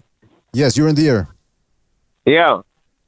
Yeah, I'm on the air. What's going on, BDA? You already know, en el nombre del Padre, del Hijo, Espíritu Santo, coming all the way from you. You already know, Quantum Conversations, back from the dead, a.k.a. Machiavelli. I'm still alive, resurrected. There you go, man. What's up, man? Yo, what's going on, man? BDA, oh my God, you got me through my life. You got me through everything over here. Oh, come on, I was listening to your stream, and I'm like, man, it's been a while since I even got on here. Now that I'm almost fully loaded, I'm at 98%, and I'm on here. It's kind of like, I think I want to do a show. My first show back, I want all the people that still held me down when I was off the internet, when I was off streaming, the people that didn't talk bad about me, but the people that actually supported me, I want to get them all in one chat. He's back. Yes, I'm back. You already know I got the yellow tracksuit waiting in the closet that I'm going to pull out. Now, the hat is something going to be redirected. It's going to be a whole different version. This fight, what do you think? Teofimo Lopez, I was watching with my girl, and we felt that I think that Teofimo Lopez really shown that he really outclassed Josh Taylor, and I think Lopez got something different in the tank. I mean, listen, absolutely. He proved, a lot of parallels between his story and yours. Back from the dead, people didn't expect it from him, didn't expect it from you, and yet here they are back on top. Which fight would you like to see Teofimo Lopez take next, though? All right, to me, the way for him to jump into the Josh Taylor fight, and like I said, I know I appreciate you having me on here. I had to call it. Yeah, that's the yellow tracksuit. You already know that's what I'm coming through, and I'm coming through with the sneakers, Yo, you got to put Game of Death, Bruce Lee. Game of Death, Bruce Lee. You got the yellow tracksuit. Your yellow tracksuit with the yellow sneakers, That's how I be coming through on them. Everybody knows. Nobody forgets. And if you don't remember, then you ain't OG. You weren't here for all the shenanigans that went down, for all the breakdowns. We're talking about Mayweather, Pacquiao. We bring it way back in time. I think in the next fight, this is what I think. There you go. That's the yellow tracksuit. But where's the sneakers? You got to get him and Kareem Abdul-Jabbar up in that piece, up in that Reese's Pieces Buttercup. So when you see the sneakers and when you see the jumpsuit, that's how I be getting on my stream. I be wearing the same damn suit because I be coming with that water because people be getting thirsty up in this piece. You know what I'm saying? So I think in this next fight, this next thing coming up, BDA, we got the channel. Call in, hit the like, because this is how we get good channels blowing up on here. We're going to come at you. We're going to take over. We are the next takeover. No Teofimo Lopez. Hashtag, I need to send him an email. Let me tell you this. I would like to see a Teofimo Lopez, Ryan Garcia. I want to see that now. I don't want that shit to marinate or wait. No, fuck that. I don't care. He's coming off a loss. New trainer. I want to see Teofimo Lopez, Ryan Garcia, just go at it now. Just do it. Get it over with. And whoever else is coming up. But honestly, I wouldn't mind seeing if Gervonta Davis would go up to 140 and Davis versus a Teofimo Lopez. I'm talking about big money, entertaining fights where it's kind of like, this could go either way. What do you think? Makes a lot of sense. I agree with you. I think it makes a lot of sense. There's beaucoup money to be made, and we are excited to see what the future holds here for the 140-pound division. Well, listen, Quantum, I got to move on here. We're running out of time, but thank you for your call. Call back next time. Don't be a stranger. Absolutely. I just want to give everybody my blessing. Ya tú sabes, en nombre del Padre, del Hijo, Espíritu Santo. Make sure you hit the like button. This is Quantum Rom, a.k.a. the Beatmaker Osiris. Hit the like. And coming back to you, BDA, always a pleasure, and we will see each other soon. Brother. All right, take it easy out there. I don't know if that was a threat or if that was a call of camaraderie, but camaraderie, or I don't know how they say it. But shout out to Quantum Rob there for calling in from the Quantum Realm in which he resides, the one and only Quantum Rob. Let's do another phone call here. Don't forget to hit the like. Help us out. 219, you're on the air. 219, what's on your mind? Can you hear me? Yes, 219. What's on your mind? What's up, BDA? This Weedy Gonzalez. Oh, Weedy Gonzalez. I be talking a lot of shit. What was that? Yeah, it's me, Weedy. I talk a lot of shit on a lot of channels. But what is the one thing that I've noticed on the Mexican channels and the quote-unquote LWC channels? You tell me. You tell me. All right, this is going to be a short comment. What you tell me, man? We got to move on here. We got to limit the time. You all picked Taylor. Everybody picked Taylor. Mm-hmm. Everybody. That's something LWC and the quote-unquote CCD or whatever you guys want to call yourself. I mean, that's something y'all agree on. Everybody picked Taylor. I was in everyone's chat talking shit, saying Teo was gonna win, and I ain't even a Teo fan. I don't know if I believe you though. I have no corroborating evidence here. You'd have to show me some evidence, some maybe some screenshots or something. Look on your channel. Look on your channel, bro. I can't right now. I'm busy. But I'll tell you this though. I'll tell you this. I also have to clarify something. I don't know if I'm CCD or not. It's like the 33-degree Mason thing. They got to give it to you before you can do that. So I don't know if I am or am not CCD. But anyway, if you're a box, the question you be on CCD chat, bro. Don't lie. Don't try to play with me. Weedy, you're on this chat. So does that mean you're a BDA aficionado? Yeah, I am a boxing channel aficionado. I got you a little stumped there, right, Weedy? I got you a little stumped. Hey, listen, all kidding aside, I'm asking everybody this. If you're the king of boxing and you can make any fight for Teofimo Lopez, who would you pick as an opponent? That's a tough question because I'd pick Adrian Broner. All right, let's go to another phone call here. Let's go for Teo next. I ain't even a Teo fan. Oh, my God. All right, 205, you're on the air. 205, what's on your mind? What's up, BDA? What's happening, man? Oh, is this Uncle Charles? Man, what's happening, man? Let me say this in all fairness. Boxing is starting to get where it needs to be. If you prove you the best, you say you the best, then you got to prove you the best. Right now, Tank is the face of boxing. And now we got one more deal to be done between Spence and Crawford. Now, if you ask me, I think Crawford going to win on points. But it's a lot to be debated. Now we got to get the best welterweight in the world. Let me say this. You know, we sit here and we listen to this show, and I have to say that this show is second or first to none. It's the best show in the country. Probably one of the best boxing shows in the world.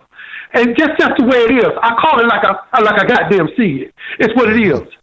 But until somebody takes that crown from Tank, until somebody takes that crown from Spence, these guys are the face of boxing. It's the way it is, and it's the way it's going to be. And let me tell you something, BDA, and I'm going to get off here because I know you got more other callers.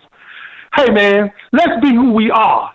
We're boxing fans. We love the game of boxing. But we also like the truth of boxing. We like the science of boxing. You know, BDA, I stopped inviting folks on my house because I like to be alone when I watch Animal Kingdom. But two of my friends decided to stop by my house unannounced.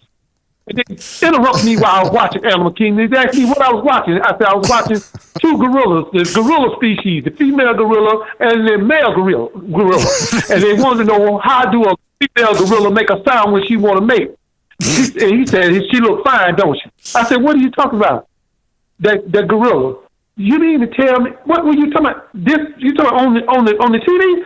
I said, get up and get out. Let me explain to you. You don't sit in here and disturb me watching Animal Kingdom and you going to tell me how far a gorilla ass is. I can tell you that. Here I am, not getting judged and being man I am and wonder why I watch animals and the way they act. And this guy is up here worried about sweat off a baboon's ass. I can't believe it, but it's what it is. And that's all I got to say. Let's stay true to the game. Let's stay true to the sport. And let's do this thing. Let's find out who the best welterweight in the world because we already know Tank got it on lock. And that's all I got to say. All right, Uncle Charles. Thank you for your call. Take it easy out there. Like watching Animal Kingdom, you don't interrupt Uncle Charles and ask stupid questions when he's watching Animal Kingdom. I think that everybody knows that now at this point. Shout out to Uncle Charles there. All right, man. Gonzalo, man. Let me ask you this though. Teofimo Lopez is back in the driver's seat.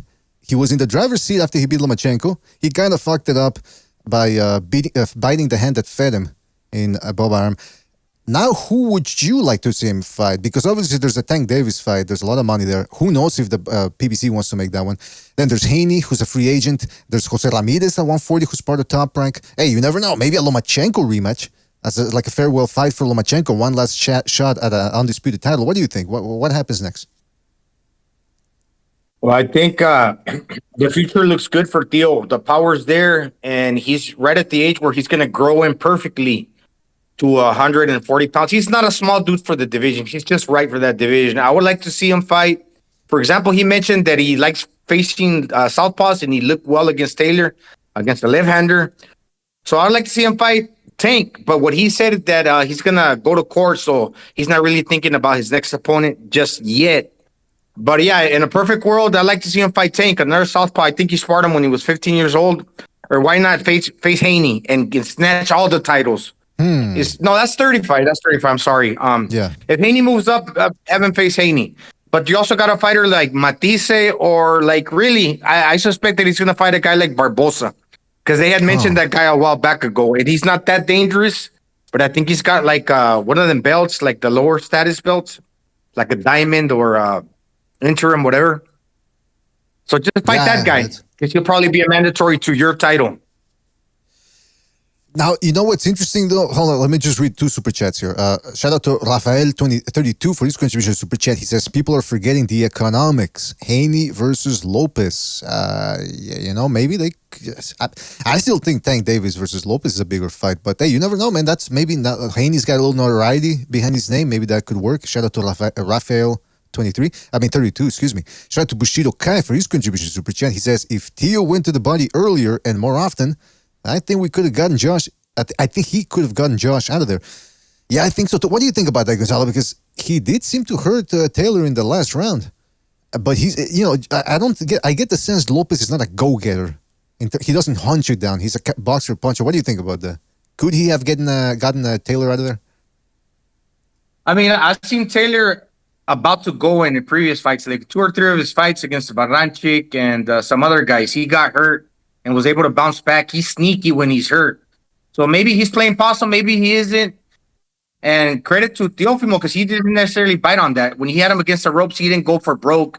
And he probably could have possibly run the risk of getting caught.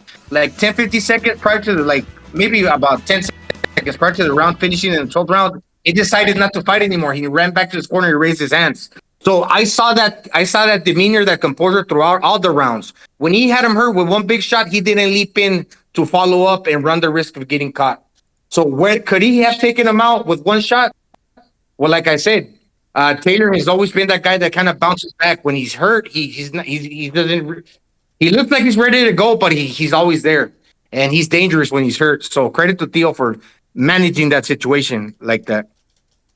There you go. Exactly, man. And that's the other thing, though, is, like I said, he's not a go-getter, but he hurt the guy. He had him hurt, and he had to watch out, like you said, though, for that Taylor. Because he before the fight, we were talking about, what's going to be the dangerous shot for Teofimo Lopez. That overhand from Taylor. You saw him dipping down, changing levels, trying to get that overhand left there. I mean, I gotta tell you, he was especially late in the fight. He was going for broke. He was looking for one shot. That could have been dangerous for Lopez. So yeah, maybe it's one of those rare occasions where don't go too all out, because you might get everything that you worked for might be snatched away from you. He was showing. He was indicating, like, the referee warned him several times. In any moment that he was fighting dirty, and he was trying to sneak shots in on the break. Like when he was tying up and the referee's like, okay, like that. He was already doing it. So he was being real sneaky. The dude is real experienced in that regard. Makes him kind of a dirty fighter, but whatever. Theo showed that he shows like he's gaining experience, like he's coming into his own. So that's a good thing. If there's anybody that's gonna do well with maybe like what's that Mayweather punch, the catch, the shoulder roll, it's gonna be Teofimo Lopez, because Teofimo, you see how he got away out of a lot of those left hooks that Taylor was trying to like throw. When he was looping the left hand, Theo was leaning back. And if you're a guy that leans back like that, but you also can leap in, I mean, you're going to land those shots. So Theo's like one of them guys that's probably going to do better than all these guys that try to perform the shoulder roll. And I know it's not an identical type of shoulder roll, but when he leans back and he jumps in, hey, he's got the ability to do that.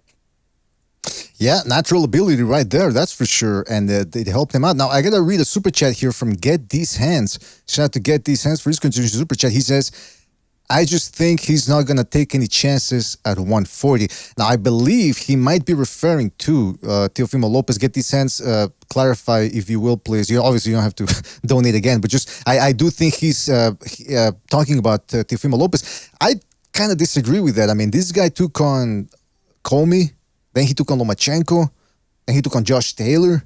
I mean, I don't think taking chances is what bothers Lopez. I think what bothers him more than anything is feeling like he's constrained, that he can't call the shots in his own career, and maybe money issues. Because like you said, Gonzalo, he's going through some sort of litigation, I think, with the ex-wife.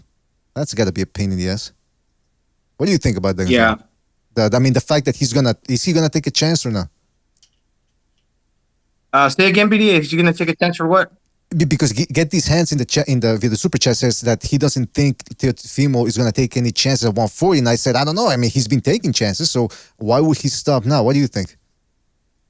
Oh yeah, of course. He beat the guy. That's what I'm saying. He beat the guy. Now, did the guy fight like the guy's supposed to fight, like the undisputed, the guy that relinquished his belt, but he's the lineal guy. Did he fight like that? No, I don't think Taylor fought like that. 400 days in activity, not getting the sparring, but that doesn't take anything away from Theo, because he took the fight. He won the fight. 10 rounds to 2, 9-3.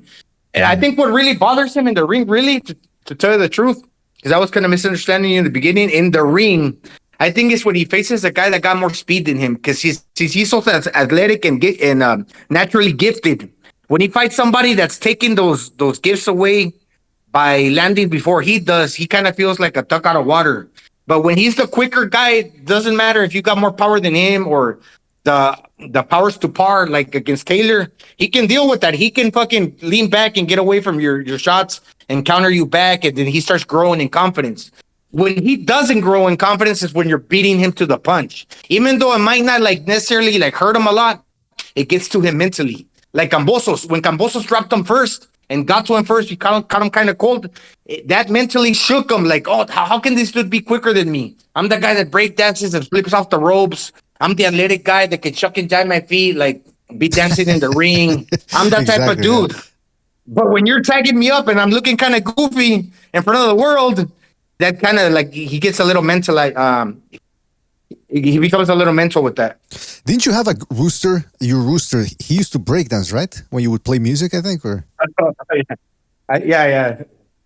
That's a very good. They like the music. The roosters like the music, and if you grab a rag and you chuck the rag, they'll actually. I don't know if it's the wind or whatever. They can duck under the rag. They like to spar. Chickens like to spar. Roosters. Yeah, roosters are vicious, man, and that's a talented rooster, man. If he's breakdancing there, like it's 1991. By the way, we got a phone that's why call they here. sing BDA. That's what they sing in the morning. They sing or when they play music. Sorry about that, Gonzalo. Yeah, what? No, that's why they sing. When they hear the music, you play like some Mexican corridos for the roosters. They puff up their chest because they feel proud. He was so big. He was 10 feet Hold tall. on, we got a phone call here, and this guy's talking to. Yeah, go ahead, BDA. Take a call. Sorry about that. Yeah, because 281, you're on the air. Big. 281, you're on the air. He's big, babe. You say he's big. Holy shit! I think we're in the middle of an argument. BDA was good, man. Oh, I thought you were okay. Yeah, you're on the air, man. What's up? You talking to 281 or who you talking to? Yes, you 281. Yeah. Yeah, hey, yo, BDA, what's good, man? First of all, I'd like to say, everybody, man, check out that new BDA documentary. You know what I'm saying? The Japanese Monster versus Thornton. That is the live documentary. My boy broke it down real good. Make sure everybody go check it out. All right, now moving on, though. First and foremost, man, I like to say, yeah, that's right, BDA, you did that, man. I got a lot of respect for you. Moving on, though, I got to say, man, Teofimo shocked the world. He shocked everybody. I ain't going to lie. He even shocked me. You know what I'm saying? That he beat Comey, Nakatani, let's not forget. He beat Lomachenko, the number one pound for pound. He beat Josh Taylor, you know what I'm saying? The number one pound for pound 140 pounder. You know what I'm saying? I mean, let's be honest. If he was black, Timothy Bradley and Andre Ward will be going crazy right now, trying to burn their own neighborhoods, talking about how he was number one pound for pound. We know that. Everybody knows that. Everybody, you know it. You know what I'm saying? But, you know, I mean, we all know that Top Rank has gone BLM, fully woke. You know what I'm saying? Fully BLM woke the whole way.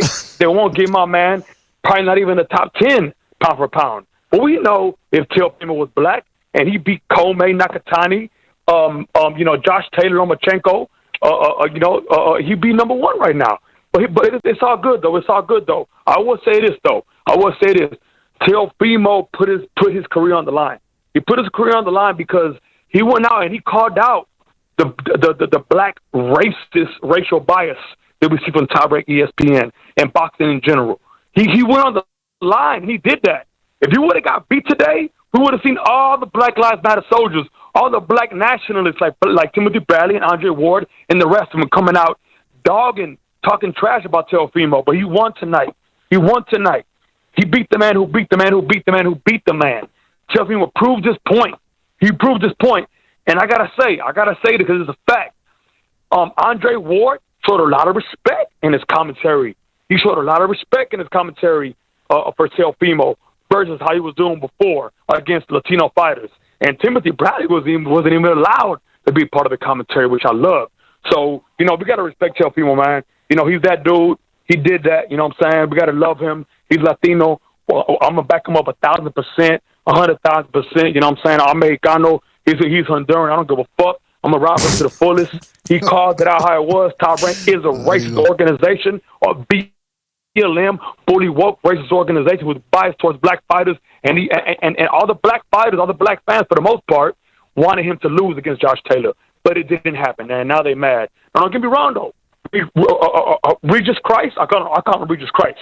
Y'all might call him Regis Prograde, but I call him Regis Christ. He the truth. He might be a problem for Tio. I'm not going to lie. But that's about it. Other than that, Tio beats everybody. Oh, go ahead, all right. BDA. Well, we'll see. We'll see, man. We'll see. Listen, we got to move on there. 281. We're running out of time here, but thank you for your call and call back next time. All right, BDA. Hey, everybody, check out BDA's documentary, man. That motherfucker is live. And BDA, make another one on Tio versus Regis Christ, man, because you know what's coming up. Christ. All right. If it happens, I'll make it, man. Absolutely. All right. Take it easy out there, man. All right, BDA. Cool. What about that, Gonzalo? A Prograde fight. Listen, Prograde is I've said it. He went in sleeper mode. People forgot about him. Then he came back and beat the crap out of Cepeda, who's streaky. You think Catterall's a problem? Cepeda's a tricky fighter, and Prograde got him out of there like it was nobody's fucking business. Now, though, I'm hearing some of the callers were saying, I don't know, Progress 34, that might be a problem. What do you think? Like, if they were to fight next in a couple of months, who would you pick in that one? That's a tough one because Regis Prograis is pretty well rounded. He can take a punch. So that means he's going to answer right back too. Now, Quintillo, he looks like he's getting busted up real easily around the face. Like somebody said, paper skin. Mm-hmm. So, I mean, I think he's got a decent chin if he's not getting caught cold like he has in the past. So I think he can take the punches to the chin. I don't know if he gets dropped or not, but he's going to cut up real easy. And one thing I have to say about Regis Prograis, he's a devastating body puncher. He sneaks in the left hand, but once again, Theo said he can perform well against left-handers. So that would be a good fight, and he's the younger man. That's a close fight, BDA. Can't quite call it. I mean, Lopez did just beat a world-class southpaw, although, again, slightly different styles. I mean, Taylor doesn't use his height. And but that's the thing, though. Prograis likes to come forward with his hands down. He's not exactly, a long range. I mean, don't get me wrong. He can throw a good one, too, but he's not exactly the type of guy that dances around his opponents. He likes to stand in front of his opponents and move his hand around a lot. Very dynamic style with the head movement. Not Tyson-esque, but Tyson-esque in its rhythm. 90 seconds.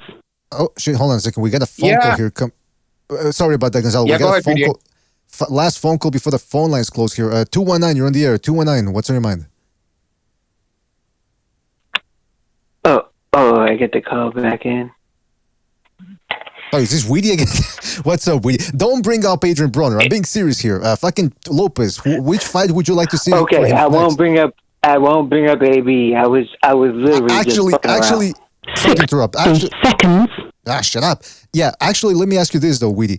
I didn't see the Adrian Broner fight. Did you catch it? The AB fight was trash. I can't he imagine. He beat up a lawyer. Hey, maybe that lawyer and the Caleb Plant's opponent, the Subway guy, maybe they can get together and sell some real estate. I don't know. But yeah, but No. Lopez... I was literally I was messing with you guys. That's what I do. But no. But what I noticed is every channel, pretty much, I be on a lot of channels.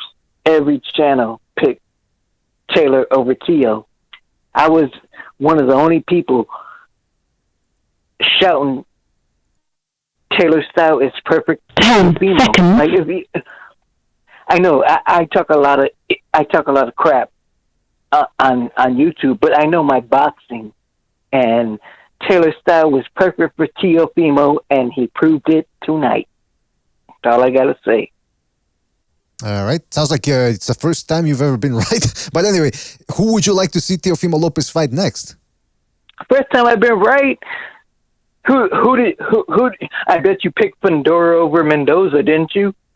When I was talking on every channel, it's probably before I seen your channel. All right, but see, that's I'm not every saying you channel, didn't. I'm saying. Here's the thing. I said Mendoza was going to spark out Fundora, and he did. Weedy, can you hear me? I'm saying it sounds like it's the first time you've ever been right, because in my experience, when people are right, often they don't go, I'm right. So that's what I'm saying. But yeah, answer my question, please. I was right about Fundora and Mendoza, too. Good for you. The only thing I've been wrong about was Ryan against Tank, because if Ryan had used his length and style, if Ryan had boxed Tank like he did in the first round, which fucking his fucking trainer said, he would have won the fight. No, Ryan wanted to jump in there and try and bulldog Tank. That wasn't going to work, and it didn't work. Obviously. I am your leader in the chat says hang up. No, I can't just hang up on the guy 2 times in a row. Hey, Lopez versus who would you like to see Lopez fight next, though? If you had to pick one guy. It's hard to say. Like, do you want me to say Tio wins against somebody else? I want you to tell me, if you had to pay for a pay-per-view fight, if Teofimo Lopez fights pay-per-view next, but you can pick who he fights, who would you pick for him to fight?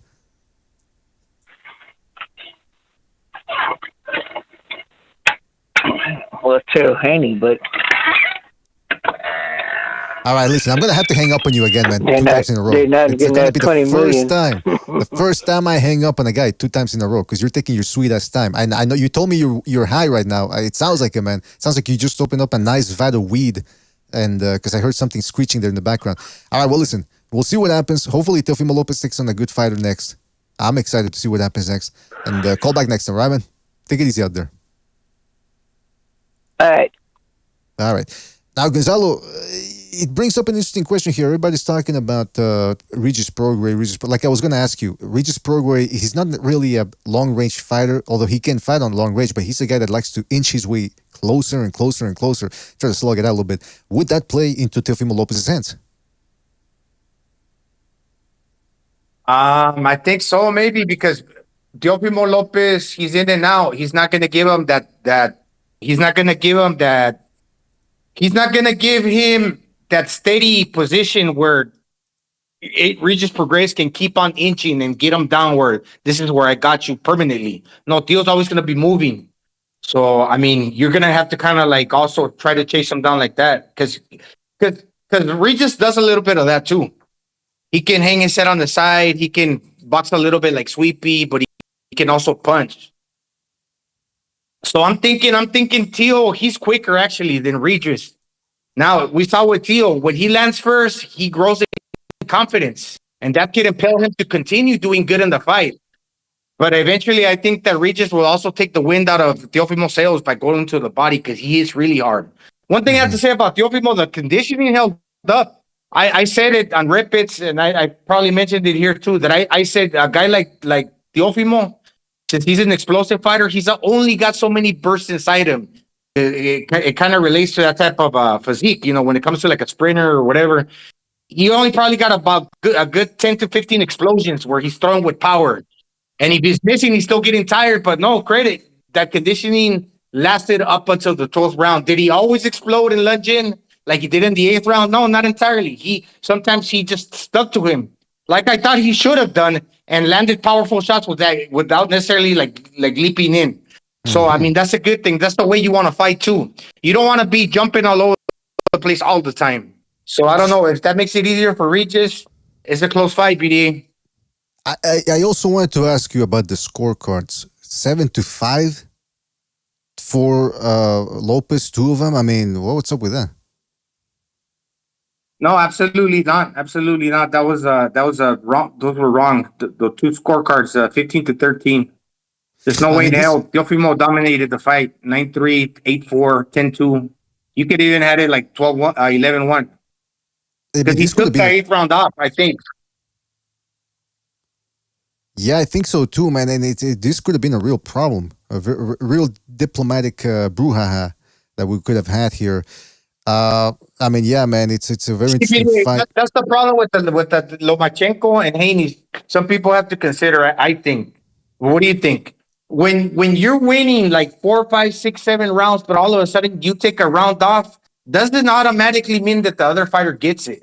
Just because you weren't as dominant as you were the round before, doesn't mean that you're losing it. Obviously, you're taking a break, but still, maybe you're doing well enough to be in that round or get it. But if you lose it, it's not like all of a sudden you're getting beat up. And that's the thing. Teofimo took one of the latter rounds off to come in stronger for the next set of rounds. That's true, that's man. Total domination. You're absolutely right. But he did look strong there. As the fight went on, he didn't fade. At least not that I saw. So you're right, man. There could be some that could play a factor in there as well. And again, Prograis is 34 and he hasn't been the most active. The next guy he's fighting, by the way, he looks good too. If Prograis shows up and he's not 100%, it could be trouble for the guy. So we shall see what happens there. I think somebody mentioned it, PDA. What happened was that Taylor came out strong and he won the first. I don't know if the second, but maybe the third for sure. And after Teo pushed him down or something happened that Taylor had to get off the canvas. It was like I don't know if it was a slip or a push. But I'm saying this to say that I think that Taylor figured out that Teo, when he's getting his weight behind and he's leaping in, he's powerful. He's powerful. And then he told himself in his mind, Taylor, oh, this fucking dude is strong. And from there on, Teo gained confidence, started landing shots and winning the fight because Taylor realized that Teo was no pushover. And that's when you had to change in the tide. Interesting, man. That's you could be right though. And like you keep saying too. BDA, like when you're sparring somebody or like let's say you're doing something, whatever, then you get a feeling, oh, now I can feel how this guy really is, like how strong he is. You get the feeling before you thought, man, I could handle this dude. But once you're in there and you figure out it's going to be rough if I try like going toe-to-toe with this dude from now on, it's not going to be easy. I think that's what Taylor came to that realization. And not only did he realize that Teo is a strong 40-pounder, when he started landing them shots, he felt it. He must have felt the punch somewhere in the beginning. Yeah, I think so because he was doing well. That's why he lost control. Yeah, because he was doing well in the first 3, and then all of a sudden he just, he got intimidated by something there. Hand speed, power, combination of both. That's the way it seemed like to me as well, man. Well, listen, Gonzalo, man, it's 2:30 in the morning over here, so I think I'm going to wrap it up. But thank you for being on, man. Thank you for jumping in and giving us your thoughts. A little preview of tomorrow. Again, I think tomorrow we are going to have the usual show, barring any unforeseen consequences or any details, whatever. So we'll catch you tomorrow as well. Thank you for helping me out here as always, man, breaking it down. Yeah. And can I just mention one thing that Munguia did well? He won the fight, but when he's getting tagged up, his head is teetering in the wind like a fucking bobblehead dog. Mm-hmm. That's what I don't like. Like one half split second there too long, where if a guy can put their punches together one behind the other, when he gets hit, he's not really fighting back like that. I mean, he need to do something to fix that. He's a guy that's probably going to get stopped one day, not necessarily by getting dropped, but like Jose Luis Castillo against the ropes, where he's too tough, strong, but the head is just like all over the place. You're absolutely right, Gonzalo. It's horrible. Those are the horrible punches to take because the judges look at that head snapping and they go, "Oh, clean punches, clean punches, clean punches." Horrible job. That inside fighting against Davidachenko, man. It's not. It's should look better in there. But anyway, man, we'll talk more about that tomorrow. I do want to give a shout out to everybody. Warp Speed in the chat says, when is the next Second Renaissance? Gotta come back to the Renaissance very, very soon. Maybe even tomorrow. I don't know. Because there's a lot of activity going on there with the UFO thing. That's getting out of control. Very, very suspicious that all of a sudden now they're admitting that they might have been more UFO activity than they were letting on. So I don't know. We'll see what happens with that one. Also want to give a shout out to everybody that donated the super chat. I'm talking about Cerny Banders, Uriah Smith, Plutonium Loach, Raphael 32, Mr. Poe, actually that's Michael Poe, Chris K, Bushido Kai, and Get These Hands. Of course, everybody that called in, everybody in the chat. Shout out to you fellas. Again, Gonzalo, big ups to you for joining us here. And we'll catch you tomorrow. Have yourselves a great night. Catch you in the next one, fellas. Take it easy. Thanks for watching. I'm disappointed in every one of you.